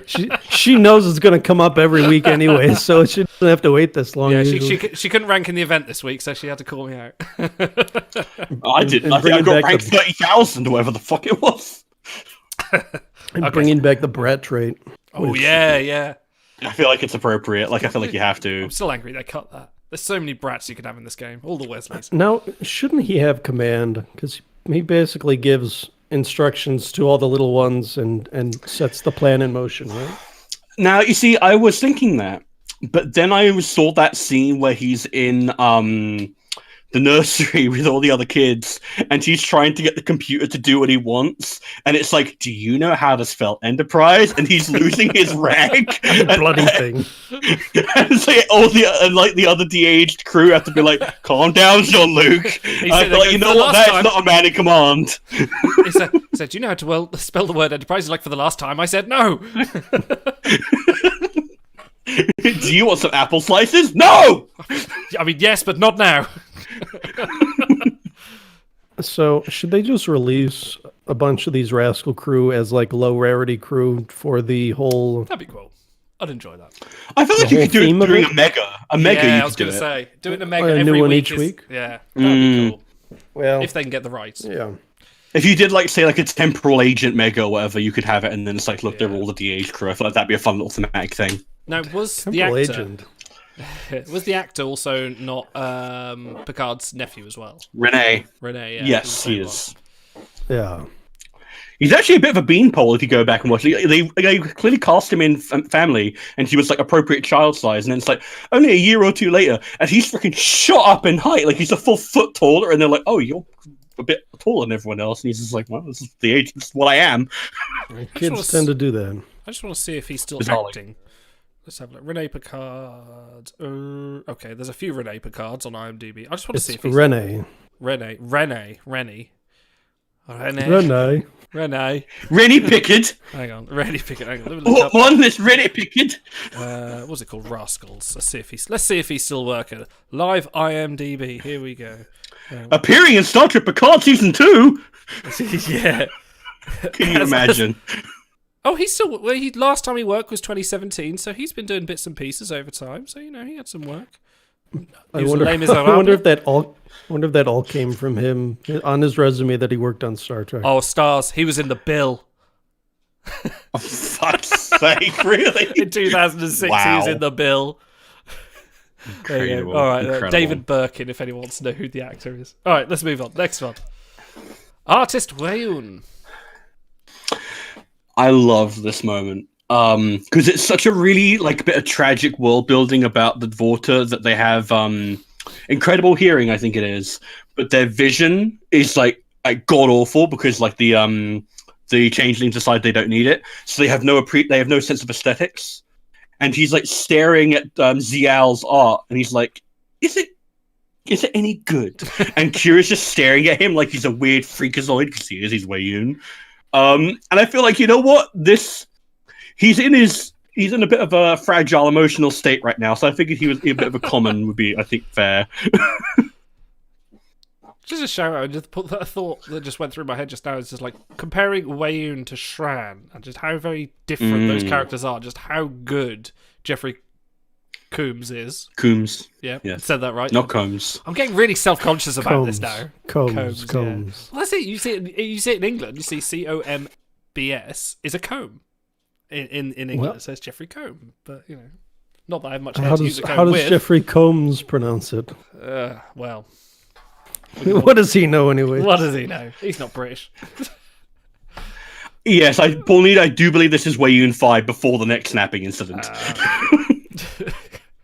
That was very much, is this a Wayun 5? Wait, it's all Wayun 5? Always was. Oh, jeez. Memes have ruined everyone, haven't they? That's all we can talk Yeah, about. We have become... kind of bled our brain, yeah. Oh, dear. We have become thingy and thingy at Jalad. What was that? Oh, God, brain. Darmok and Jalad. That's the one. Your brain is melting out of your ears. Seriously, I'm thrown tonight. I'm taking away your Trek card if you don't know terrible. who I Tamarians know, are. that's terrible. Moving on. Yeah. Another Picard. Oh, hang on. I think I've still got that queued up. Oh, yes, it's for the children. Nice. I'm a role model. There you go. So, I had to get this one in here because I feel like having art with him and then the banner in the background would be perfect. I feel like that'd be a really fun one, especially for Bridge Crew photos. I wanted this one to be right for that. You have to equip that banner as well. That has to be one of the. Of course. And the doll. You as well. even made it into the Picard like archive or whatever it was somehow. I think as well. You need to have a version as well as Riker holding the Picard doll as he's about to walk out. I was like, absolutely. Oh, don't worry, he's on the list. Is that the most fan service moment ever? Of him keeping that banner in his secret password protected archive? I feel like it was a little bit, yeah. But I feel like it was fine because it's Picard. I mean, it was he gets fine, away but with a lot. Yeah. He liked it. He didn't want to admit he liked it, but he kept it because Jean-Luc Picard is sentimental, so he will keep historical artifacts, even if it is for his own life. It comes to the archaeologist in him, so he'll go and feel very embarrassed and stuffy about this, but he will keep it, he will store it, and he'll be proud of it. So I feel that's very. And I feel like it was a nice little humanizing moment for him in that episode. It's because he's just he's gotten over the hump about children because he went through his life with Kamen and he's dealt with the kids on the Enterprise and he's started to grow into a little bit, but he's still stuffy old Picard. So it's still a fun little thing to throw him into that. And seeing Troy and Riker very gently nudge and prod him is always good fun. I'm looking at those numbers, especially the proficiencies, and I'm seeing a scaled down Mambo Picard. Is that what you were going for? I was going for that. I was also trying to go for something that would be a bit of gauntlet for people going out. I think those are probably Courier Zare numbers, but I'm not sure. I feel like he would probably get in the same skill as Kalis. So if you want to take a pop at Kalis, he would be able to do it. So awesome, but I say not to be a downer, but that Picard is better than Carl. You're right. The voyage number here is just for the super rares. That's not sort of overall over everyone. That would make me even sadder if that was true. That would be bad. Yeah, he's not a great Voyager among super rares, but I wanted him to be gauntlet capable because I don't feel like they do a lot of gauntlet capable crew anymore. They do maybe one every 3 months, and it's a bit of a shame. So for the first 4.5 years of the game, we really didn't get kids. We had teenager Nog, one or two other. And then they sort of started the run, I guess. Well, how old Suspiria, was Kester, Aaron Troy Iceberg, Riker. then? He was older than he looked. He was 22. I was going to say, he was playing a child, but the actors with rights and everything like that, I think legally he was... Well, I don't think it's a rights issue with... It's more of a case of probably licensing and age because restriction they were going to do Charlie X way back in 2016 or early 2017, and then they scrapped it. But I don't think that was because of an age thing, or they would have never gone at it in the first place. But okay, so the dam sort of broke. Not really a dam.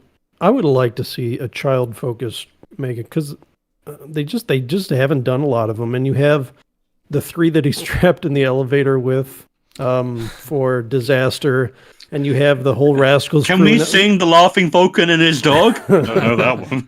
Which has its own memory alpha entry, by the way. So there's so many. I just think that would be a fun theme. This would be the perfect recurring mega crew for it.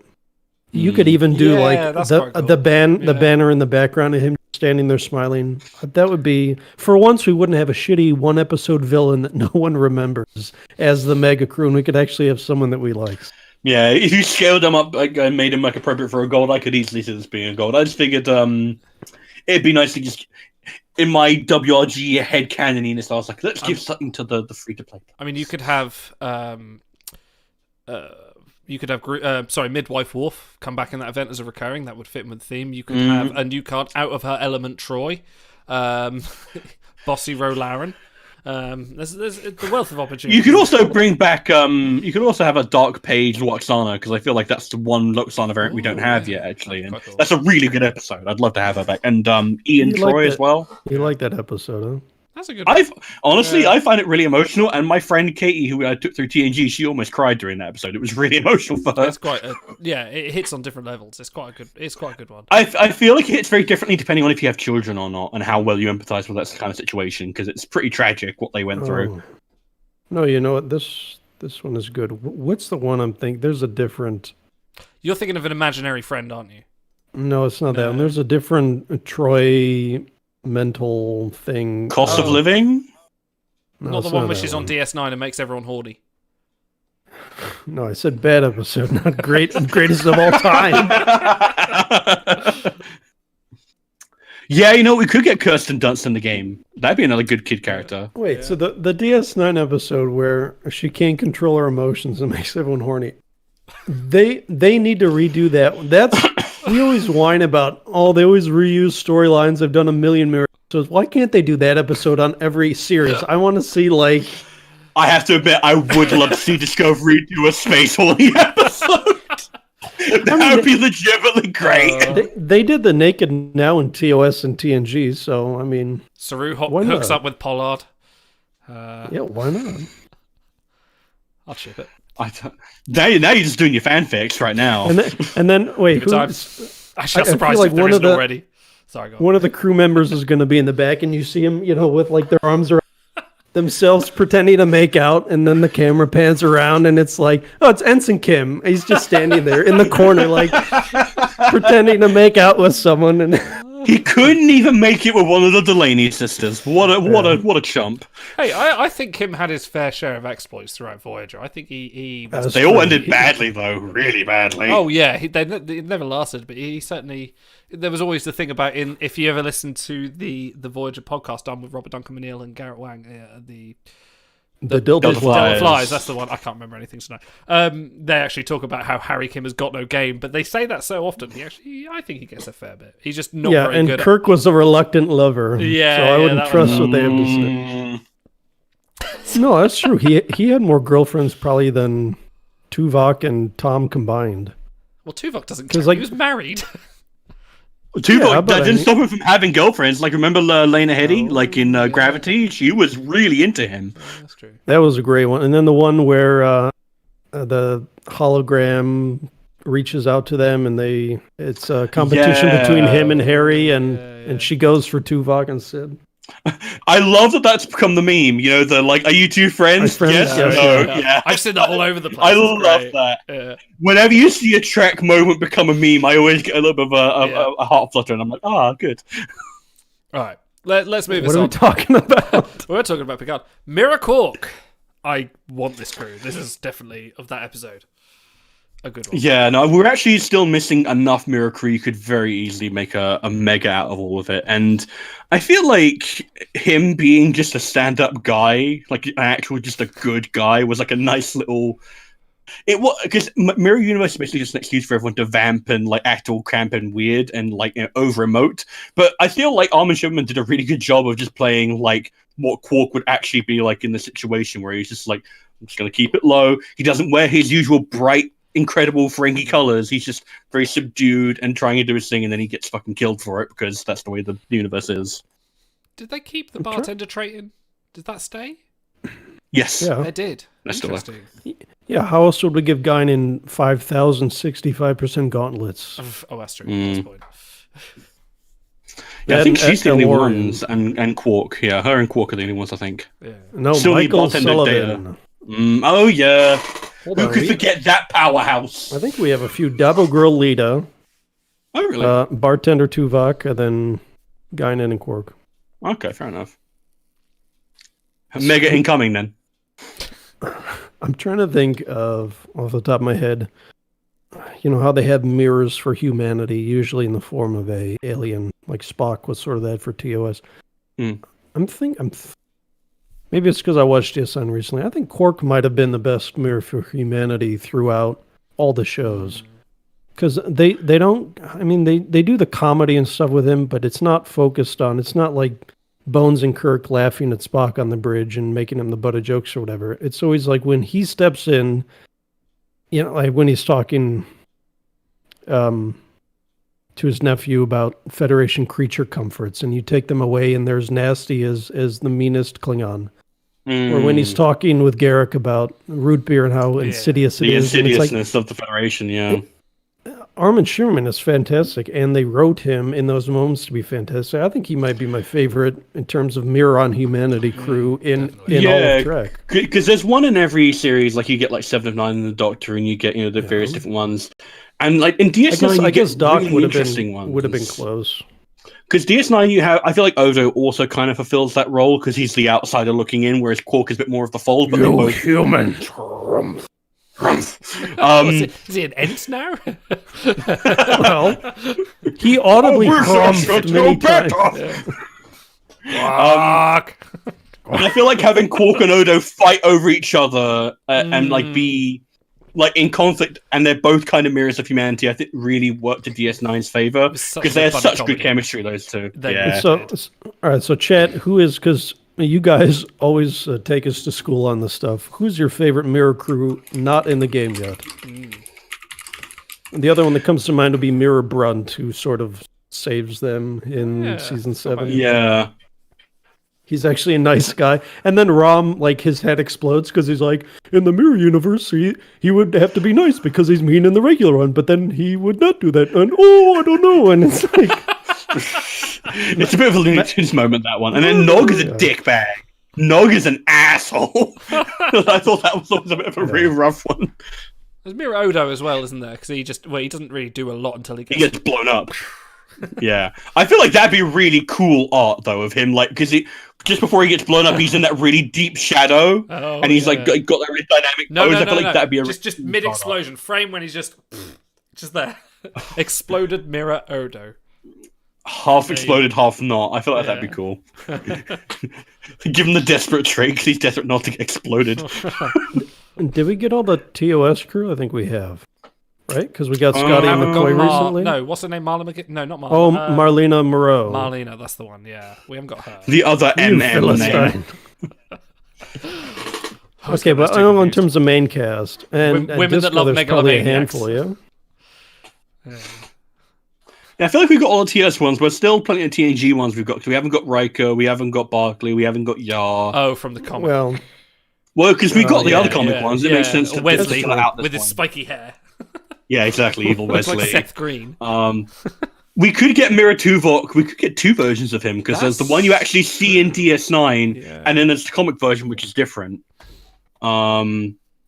I would be really interested to know if Strange New Worlds is going to do mirror episodes. I feel like that'd be really interesting. Not, because that's kind of been Discovery's thing, hasn't it?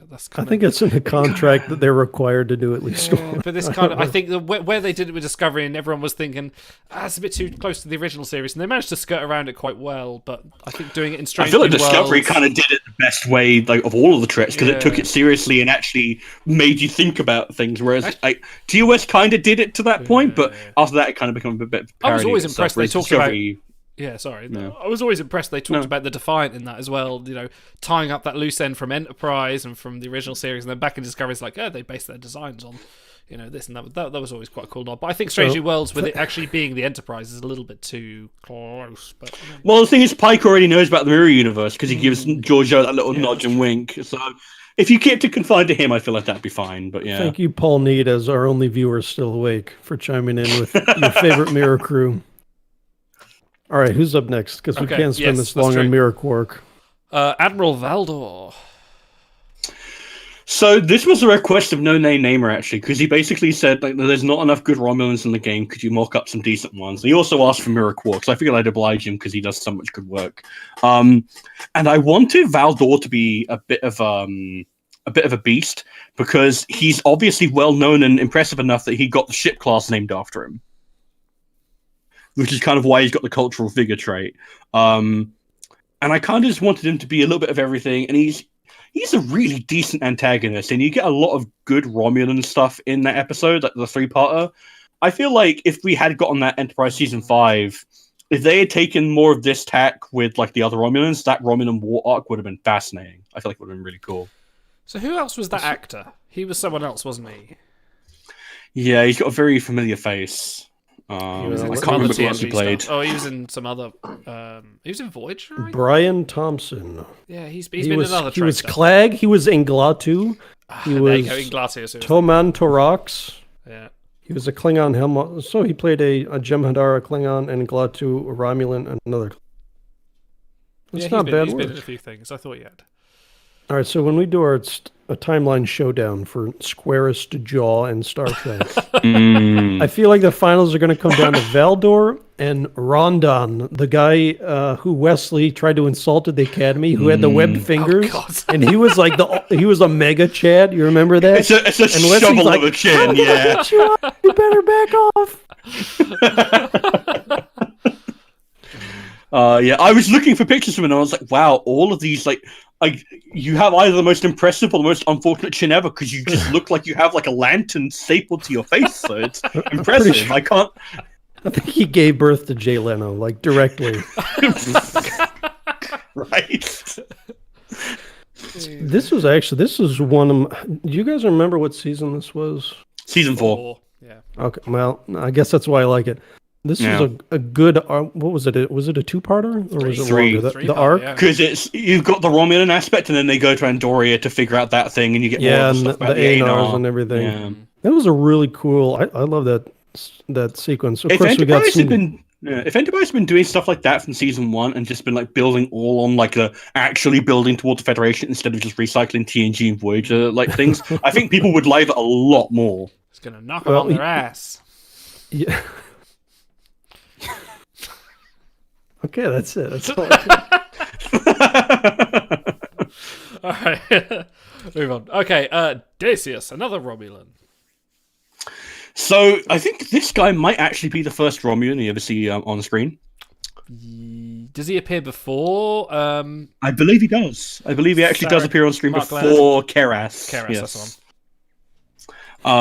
I'm pretty sure he does appear like right before that, and that's why I kind of wanted him to be like a common. I wanted him to be like available to everyone because he's a relatively iconic, and I feel like people have a special place in their heart for this, the TOS Romulan design and the weird goofy helmets. You could definitely tell they couldn't afford more ears per scene because they had one for Spock, one for Keras, and then they just had to put everyone else in a helmet. Karis is probably Spock's backups too. Yeah, that's what I was thinking. Yeah, probably actually. Oh no, TCS. Nifty Mittens. Yes, he is Bird Person, isn't he, from Rick and Morty? I never saw that before. Oh, sorry. You know, I can't even rag on the shipability glorious, because they just gave the Antedian food. So it's like the level of effort is just absolutely. Give him glorious, whatever. I think those are his dying words as like the ship is going down. I feel like that's like the. He's got a big phaser hole in his chest. He's like, food. Guess what? Those will be my last words. Thank you, Paul Need in chat. Yes, he is Ston as well, which I didn't realise. The Vulcan Chad who T'Pring T'Pring leaves Spock for in Amok Time. Wanting isn't. What is it again? Having is not so good a thing as wanting. Yeah, something like that. And not so pleasing a thing. Yeah. No, that's it. Yeah. T'Pring might be the worst crew that I've actually spent citations on. I spent one cite to finish. You were very her proud of that. You were really happy with her. Yeah. Actually, Are you still happy? Hold on. I love the timeline. He's never been happy. Damn, I didn't level him, did I? All right, you keep talking. I changed can level this. Okay, all right. We'll move on. 6 of 10, Klingon and Borg, which makes me as a collectionist, makes me very excited. I believe he's also a veteran. Do you know, Otto, I have you to blame. I wasn't entirely fussed about collections until you started hyping on about them. Now I'm there. I'm curious, who recognizes who this is? Because I gave him his Borg designation on purpose. 6 of 10. Is that from the this Equinox is the- Zero? Yes, No, he's Uni- from Not Equinox Zero. Unimatrix Zero. Unimatrix He's Zero. the- Yeah. Yeah, he's General Korok. That's the one, yeah. He's the one that sort of, they wake up and he ends up leading the attack to save them at the end, isn't he? Yeah, he like commandeers a sphere and starts up like a Borg resistance, which we never hear anything else about. I just realized. Yeah. Yeah, it never gets brought up again. That's sort of ripe for, well, like when they brought back Hugh and the band of individualized Borg, and that two-part, that was really not Descent. That was not the best two-parter ever. So, but that thread is always out there. They could pull on it if they wanted to. I'm always a sucker for the Revolution stories, like Damar at the end of season 7, and the Borg resistance here. I really like those. Yeah, I feel like you could easily bring these guys back in Picard. That'd be cool. Thank you, Shypon. He does look like Discovery Klingon. He does a bit, actually. He's kind of got the more accentuated nose a little bit there. He does a little bit, yeah. Yeah, he's the Sphere 878 guy. So you could put him on your 4-star Sphere, and you could make is that 8? Yeah, you have an appropriate bridge crew. Yeah, that's why it's a hero ship. Okay. That makes along with one, and then fly it directly into the Ion Storm or whatever, and have it crushed to bits. There you go. Yeah, and he's also a collectionist wet dream because that's playing on Borg and veteran all in one piece. And I love throwing hero. I love throwing hero on crew. I feel like it's just such a cool trait. And he is a hero. Come on. That's true. Yeah. Many songs will be sung of his exploits. All right. Otto, have you found what you're looking for yet? I'm trying to level another bad crew so that I can fuse them and immortalize on stream for everyone. Oh dear.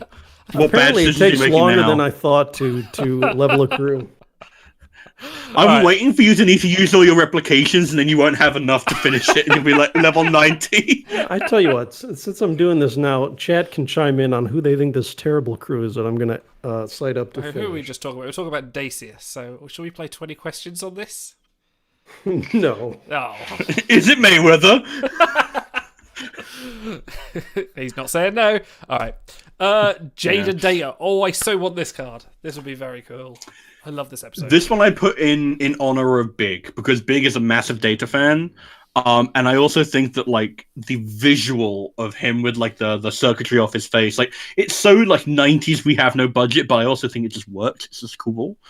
And like I love the spin on the Frankenstein story that they play with Data in this, and I was looking through the script to find an appropriate quote for him, which by the way you haven't put in there. He's got Korok's quote. Oh shit, yeah, sorry. It's meant to say, I am an Iceman. We've come to join you in battle. Yeah, he's meant to say, I am an Iceman, because that's what they first think he is, because of his pale complexion. They think he's come from the north, because that's the excuse they always give. We're from the next town over. Well, I've never heard of you. The mountains uptown. Yeah, all primitive civilizations I've live been in to 20 Keltel miles. province. That's not what they wear. Do you know Mayor Jimmy? Well, I've been in Albany. I've been an Albany expression. Well, from Utica, and I've never heard of it. Garrick, I hope you're watching. Always comes back to steamed hams. I thought you might have picked the art where he first stumbles down the steps at the beginning of the episode and is in his uniform, but it's all ripped and he's holding a little briefcase. I wasn't, because he's got like the picked up hair and he's got like the wrapped face, but I felt like we see Data in the Starfleet uniform often enough. I wanted something that's a bit more, you know, like what people would actually think of anything of the episode. But you're right, because they have that conversation about like, is my name radioactive? And you're like, oh, Mr. Radioactive. I forgot about that. Oh, I should have named him that. That would have been fun. That's more fun than Jade Radioactive. I'm gonna say a radioactive man. Tough man, can't breathe. Oh no! I was thinking more of like the goggles. They do nothing. It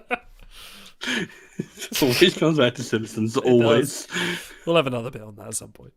Are you there, Otto? All right, you jerks in chat. We only had one person guess which terrible crew I'm going to fuse up. Thank you, Nifty Mittens. No. That's not a bad pick. Are we allowed to guess? Yeah, sure. I'm putting the last 4 pieces of gear on, so. Okay. You've already done the Cheyev. Did you did T'Pring, didn't you? You immortalized T'Pring. Yeah. You've immortalized. This is going to be worse than T'Pring. Jamel. Well, maybe. Lisanne? Really? The two Anars or the two Andorians? You were literally talking about how much you like the three-parter. Who else? What else does your taste extend to? Zarabeth. No, she's a purple. Yeah, no, Go there's big a or pain go home. involved there. Desert Giorgio. Nope. Desert Giorgio's good. We've got Linus Paris in chat. Suspiria. Admiral Cartwright. Oh. Don't even ask me how he has 4 Motherfucker. stars. So we're Hey, we're plus one going with veteran. Wow. the hero of AR 558. Okay. Hey, Idol. I think Hey, that's mate. as direct a fuck you as you can get. Hey, do you know what? I don't need him because I can complete veteran without him. I don't need him. I don't need him. He is superfluous to my needs. Might even have him. All right. Let's do the Holdometer. After this last one, we will. Mr. Hom. Common? So, Common? He's not. what does he common. do? What does he do that Legendary. would guarantee a dip one skiller? Yeah, I could have done that, I suppose. But I want everyone to have him because he's just so iconic. I love Mr. Hom. He's great. Is that the only line he ever says? Yes, the only thing he ever says. He could have been dip med because he gets drunk. Maybe? Bartender, yeah. Yeah. Wait, hold on. Oh, never mind. I was going to say he's missing musician, but he has it. Thank you. That's Because he's got the chime. historically- Yeah. I love the chime. That's got to be part of his equipment tree. Yeah, why don't we have a Mr. Hom? That's mad. Yeah, no, I think everyone loves Mr. Hom. He's great. And in case you're wondering about Hero and Thief, Thief is because he stole that picture of Kestra and kept it safe because Roxana burned okay. all of them. Interesting. And Hero actually comes from his non-canon death in one of the DS9 books, where he basically dies saving Roxana and I believe her child after their building gets destroyed and he basically covers them. Is that the Battle of Beta Z? One of the sort of Yes, exactly. Yeah, I remember that one. That wasn't pretty. Cool. It's like this. It's the story of how Roxana leads the resistance and stuff like that, and he dies saving her. Weird. Trek. I've never spoken about this before. Trek books go in some really weird directions, especially the stuff that goes after the series, which thankfully is non-canon. There's some bizarre stuff, like Cisco coming back from the dead and divorcing Cassidy for no real reason. Anyway, I could do a whole podcast on just how fucked up the books are. Paul Nee points out more petty bickering, please. Please continue the petty bickering. Okay, thief, I would say, not thief, but saboteur, I would say, for hiding the photo. I would say that's more a little bit of... Saboteur? Or maybe kind of... Not thief. I wouldn't say he's thieving. I would say he's more sort of... He did obstructing. steal it. Well, okay. Yeah, maybe. Yeah, give him the obstructing trait. That's a good idea. I have that trait. Compassionate... I can't believe you're not running destruction. WRG. Could you imagine? So many killies. All right, let's do a beholder me. Killy holding a drink. Would you say Killy it's holding a a triple. Kiddly of Killies? Sorry. That's a Kiddly of TNG Killies, reference for you. Right, let's spin this thing until we can't be bothered anymore. Oh, hang on. Do you? Hang on. Set it on Met. That's good, man. Oh, this is a very... Wait, hold on. Did you play all 3 settings yet on stream? I think we did that No, I last week haven't, off actually. stream. We'll do it. Yeah, so... All right, Yeah, we have gotta do 3 settings here. beholds now. You just heard Met. There you go. that was actually Geo. That was Geo you heard. What? You've lied to me all this time. Okay. Scandalous, I know. 3 stars on Ari Bin Bem.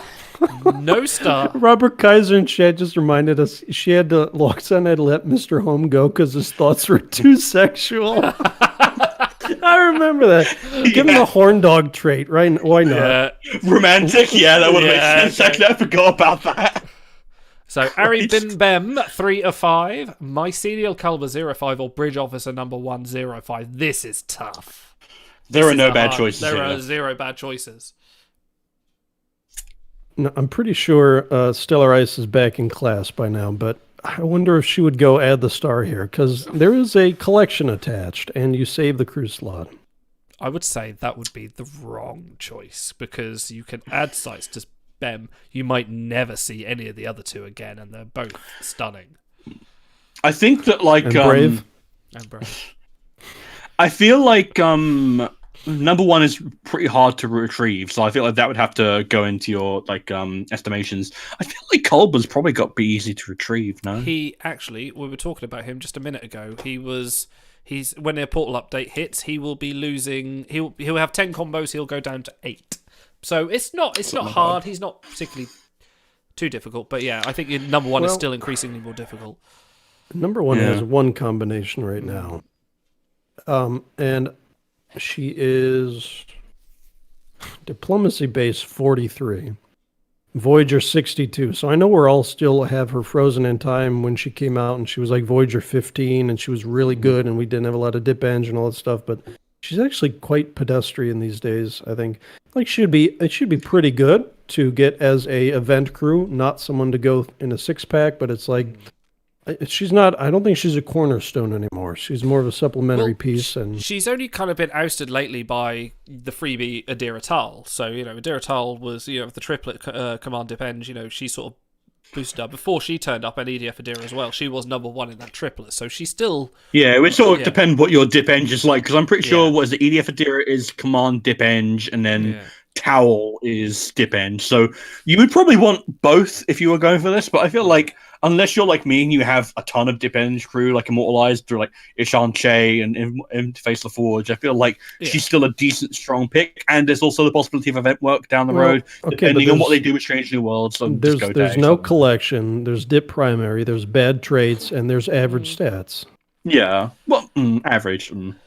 She's got good stats, but I base can see 43. I can see what it said. 42. Yeah, but that's saying dip bases are stacked like that. Like, another reason why you don't really need her for that. So I think that the conversation is between Mycelio Culber and Adira. Sorry, not Adira. Between Bridgeoff as number one. I think it's Culber. Adira looks slightly different. Slightly, yeah. Assumed agenda. Now. Different variant, weird. Why are they cleft in twain? I love that phrase, cleft in twain. I think it's got to be Mike or Mike Culber, Mycelio Culber, because like Mike, is that really what you call I him? always call him Mike Culber. Mycelio, it's just easier to say. Hey, Mikey, he likes it. Hey, Mikey, see my diary? Hey, Mikey, hey, Mikey, what you doing to me? I'm gonna break your kneecaps, Mikey. I don't know where we're going with it. Mikey Goofy. Yeah, I feel like I go Culber here just because. Hold on, can we resurrect that conversation we were having about terrible gangster names the other week?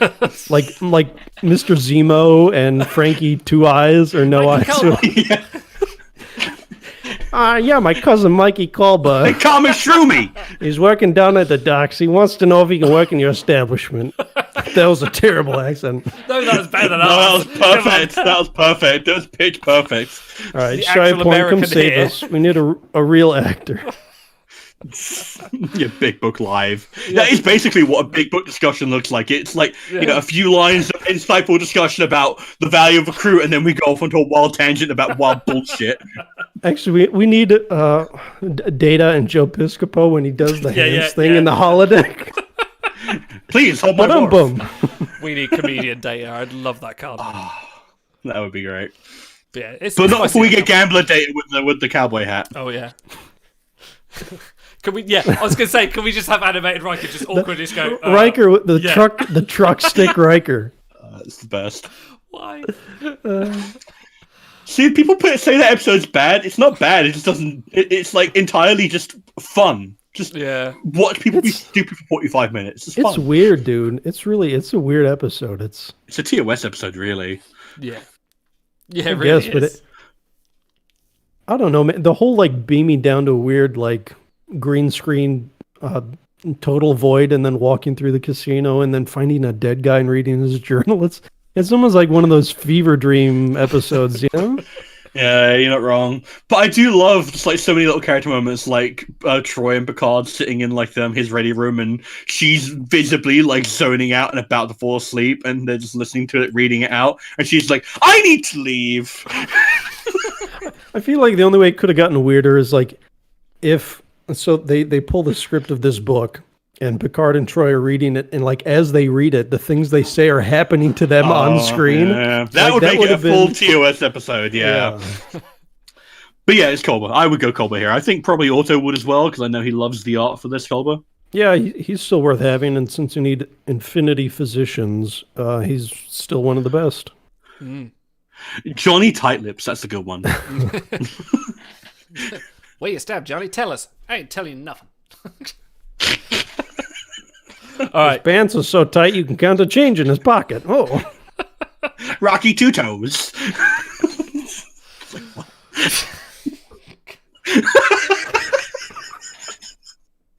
This is usually where Stars and Garters through wheezes says the show's going off the rails, boys. Professionalism. All right. Oh, we're long past that. Okay, let's spin it again. Give us some Geo. Hold on. So I did Geo before. This is Met. I thought that's This Met. is what you actually is Met. I think he's No, lying to this us. is Met. All right. Right. Okay. Okay. 0 stars on Lonzac, 0 stars on regular vanilla Jet Reno, or 0 stars on prisoner Katrina Cornwall. And they're sorted roughly by height, which I appreciate. That's nice, actually. Yeah. Well, Lonzac's height comes from his incredible hat, which I appreciate. I think it's the lifts he's wearing. I was going to say, it's the boots and the hat. He's actually Yeah, about he 3 foot tall. is. I do love that, like, 23rd century Starfleet was like, you know what we need? We need, like, really big, like, utility boots, but they have to have our division colors in bright shininess around the rims. Oh, shit, I'm wearing blue boots today. I should be in red. I'm assuming divisions. I'd probably go... I hope Captain Theroux doesn't notice. Ah, shit! I'd probably go Cornwell here, because she's still a pretty decent Voyager. Diplomat is a decent prospect we keep going for. Chet has come alive. Yeah, she is the chalk pick, as they say, the right choice. I'm going Lunzak because vanity, because he's got a fucking death ray, because he's really 3 guys standing on top of their shoulders in a trench coat. This is way more fun. Is he wearing tights as well? Is that kind of like a Probably. skirt-tight situation Why not? going on there? Well, no, fair enough. I'm not going to... Pantyhose? Yeah, I'm not going to... No, there were some TNG uniforms like that. It's fine. I'm not going to judge. Now, I do have to say that the bits with Katrina Cornwell were probably among my favorite in Discovery, especially when she's like on the floor in the Klingon ship as prisoner and she's a total badass there. Yeah, doing like counseling in the middle of a firefight is fucking awesome. She's like, pull it together, you son of a bitch. This is the only way we're getting out of here alive. But Lunzak for me, Cornwell for everyone else, I guess. Yeah, I could see the logic in Lonzak. I was actually talking with No Name Namer, and he's got some really good traits that make him decent for Voyages still. And he's also a veteran, I think, actually, as well. Marksman and Hologram are huge for Antimatter because they're not a lot of good options. He's still top 100 Voyager. He's got a little bit of edge to make him relevant where he otherwise might not be. And I could see, like he's got villain. Like I could easily see that as a mega collection. We keep on harping on about that, and I'm sure Ben is probably watching this. Like, what you don't know will hurt you. He asked us once, like 3 months ago. Someone made a Gardner trait joke. It was probably me, and he's like, "You guys really want a Gardner collection?" And we're like, "Ha ha ha!" And now next month when we get it, we're gonna be like, "Ha ha, no." Well, maybe that'll mean they'll actually add it to the fucking Boothbys. Yeah. Oh, Yes. that's true. Yeah. Groundskeeper Boothby does not have the Gardner trait. Your avatar could be Boothby's hat. There you go. All right, we have one more tricorder setting, Last spin for today. Yes. Now this is bio. This is bio. I haven't heard that one. No. It's very subtle. It's also not correct. Well, it sounds like a little bit of a... Spin that one again. Spin that It's one again. Morse code. Okay. Oh, this is trash. No, spin that again. It's got to be the last one. It's got to be a good one. It's got to be a thinker. It's got to be a talker. It's all tied to the quality of the tricorder noise. Yeah. Okay, so 0 stars on Katrine, 1 star on Colonel Q, and 0 stars on, I think it's Maras? Yes. You know your green girls. It's not Dinesh because she's not in the portal yet. There you go. Actually, I'm looking up Dinesh now. So- 'cause I don't so- remember. Paul Need is asking what would be Wait, another that is Cornwell variant. Dinesh. You could easily do another one. Is that Dinesh? That is Dinesh. Yeah, all green girls look alike. Oh, shit. Sorry. Okay, for the sake of it, let's say it's Maris, all right? Yeah. Does Paulney it says, matter? what would be another Cornwell variant? You could easily have a med-eng yeah. version. She's diffusing the torpedo in season 2. That's easily an easy one. Command Med-Eng. That's a rare combination. You could do that. You could easily do that. What is she doing when she sacrifices herself? She activates the blast door to make sure that the explosion is contained, because the manual release is fucked. She's weirdly working on the torpedo at one point as well, which is... Well, her and number 1 are doing it. Yeah. Command sec, engine med, that all fits, and those are all pretty juicy. Except for Sacrificing... if they made her command sec engine, it would be like, yeah. Yeah. And hero, you get to put your hero trait on her. I love Hero. It's best. I think it's. I like how you kept on spinning. You kept on spinning this to get a thinker, and it's like, this isn't really a thinker. I'm just going to go Katrina. All here. right. Let's do it again. Let's Hold on. No, I spun it. Hold on. Wait. Well, you have 1 star on Colonel Q, and he's in 3 collections. Is he? He's Valor in Combat Costume Party, which has 120 needed, and the Continuum. Yeah, but he sucks. But he's gone now. Finally, the VIP Zero add a star crew are right. Yeah, but Katrine looks amazing in the white tuxedo, so that's the one I pick. Okay. Here's the real. Those were tests. Those were tests of your I reflexes. just saw a duplicate and Mulhall that we just passed. I saw Can that you as go well. go back to that? I wish I could. Okay. Jackpot. 0 stars on Phenom. 0 stars on Fury Kest. 0 stars on Torpedo McCoy. Once again, adjusted for height. Thank Indeed, you. yeah. That's how I programmed it. Well, Phenom's got his mohawk going on, so that's what's giving him the help there. Again, Is that's it just 3 Mohawk, or is Lonzacs. it like That's 3 it's like Lonzacs on top reverse of each chicken other. giblets? His head spikes. I feel like Kess is the one that most people would pick because she does get a few 45% gauntlet. She hits a little bit of everything. Void score is not quite there anymore. I think it's like 180, 190, 200-ish. Torpedo McCoy, though, he has got the instant damage. He has got, if you're lacking in, his secondary, tertiary, if I remember rightly, but Med-Eng or something along those lines. I forget his skills. There's a little bit It's of Med-Sci-Eng, which I think right, people we were complaining about when he was released because it's like, why has he got Yeah. Psi? He doesn't do anything scientific in that scene. I just crack. I love when I do this. I cracked myself up reading my big book note for Phenom. I put in quotes unintelligible noises, and then I said wise words from Phenom. Sorry. Anyway, his only selling point is innovator. But even though they just expanded it, you only need what, 4 gold innovators? Yeah, I had. That's the only collection I have actually finished straight out because I didn't need to finish any other innovators. So he gets a short stick. And I was going to make the episode case for him because I love Think Tank and because Fury is not so great. But then I thought, well, Undiscovered Country is pretty damn good. So even that, he might lose out to McCoy. So. Yeah, McCoy does have a ton of collections as well. He's jury rigger, he's physician, he is something else. Exobiology, yes. So that's a strong. Yeah, they added that one in the trade audit or jury rigger. They added. Yeah. I would go Kess here just because I love how weird all the Kesses in game are, but I feel like if you went for McCoy, that's not a bad I'm going to be retrieving him next week anyway, so I feel like I can't disparage anyone for making that choice. I think Kess is the early game choice because she's way more well-rounded. Well, way more. She's more well-rounded. I guess you say way more because Gauntlet and Arena are the kind of the 2 areas you need help the most as a new player. I mean, she doesn't really age well. Doesn't it? No events or collections. Age well. I mean, you'll use her for a long time, but I don't know. I think the collections and events are just a nice fallback to have that we saw earlier today will still be there in 3 years from now. Yeah, it's true. So yeah, early game or later game. And then if you're just like a guy who's way into Squid, then you pick Phenom. If you really love Think Tank, that's the one you choose. It was a good episode. Oh yeah, Steven and Sinner points out it's a brutal event this week. Oh. So sorry, one event a year.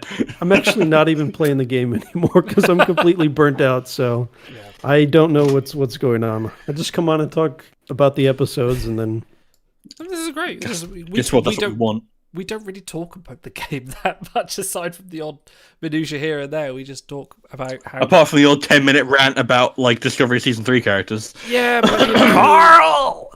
Carl, you know that if anyone's not seen Llamas with Hats, Carl, go watch that because that was exactly what I thought about when he was released. Okay, before we wrap up the show, just a reminder on July. How about non-canon odd job to join the Bowler collection? Yes.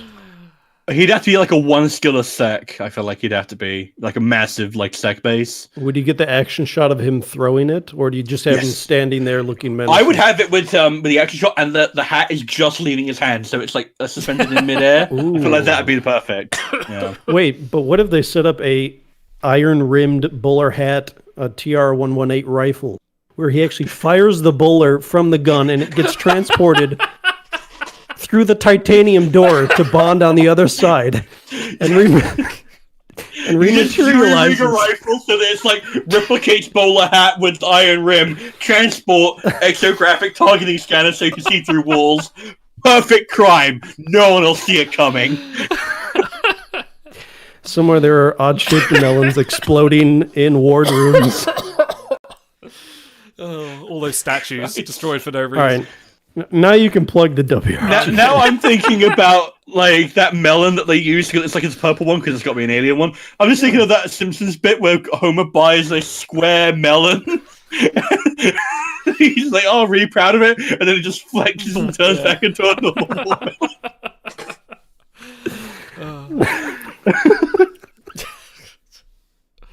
All right.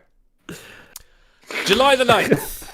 We shall be having our Wicked Realm Games interview again, our Q&A. If you have any questions to submit, please DM myself on the official timeline. Well, no, it's not official timelines Discord. The Timelines Discord. You can DM me on Reddit as well, on the Reddit subreddit. You can also do it on the forums, or send us an email at timelinestalks@gmail.com and get them. Send them your fanfic, please. Oh, do you know what? If you do, I will read them out on this show. If you send me your fanfic, that is here. Actually, no, Send us your homemade fanfic. So keep it clean, and we'll read it on air. Gourmet fanfic. We might even read it to Ben on air when he comes up. That's your Patreon goal right there. June the 1st is the deadline to get those in by. I will do it by the time I wake up on June the 1st. So as soon as I wake up, I'll count those questions and put them in. That's your deadline for getting them in. So please get them in. We've had a few. You roll over and your wife's like, "Oh, hi, honey. Good morning. Must get questions." Sorry, no, I've got something very important to do. No, no, it's not. More importantly, next week is our 1-year anniversary. It is. We need to make something and plan something. But yeah, it is going to be officially. We haven't done anything yet. We need to do something. I thought I'd do another 6 months best of video and probably play that. But we'll. We're doing this for a year, and we'll talk about that and how actually amazing it is to have the two of you on this journey with me. Aww. No, I love you too. I'm gonna be full gushing next week. It's gonna be we're gonna have a moment. Might have to cut the stream a couple of times so I can cry. But I forget what I was going to say now. Yes, and then after that, we will be going to a 2-weekly stream and doing stuff in between. But I have to announce as well, on the 15th of June, we will be doing a Star Trek Adventure stream, which is a Saturday, for those wondering, because we'll be having the two of you. I believe Skycap's going to join us, Shyporn's going to join us, Smoky Pub Balboa, and we're going to have a little bit of a fun adventure with that. So tune in for that as it comes. But I believe, gentlemen, unless you have any other business... No, we would have cut you off by now if we had, That's true. if we had something. It's fine. From myself, from Stars from Auto, we will see you next time. Ta-ra.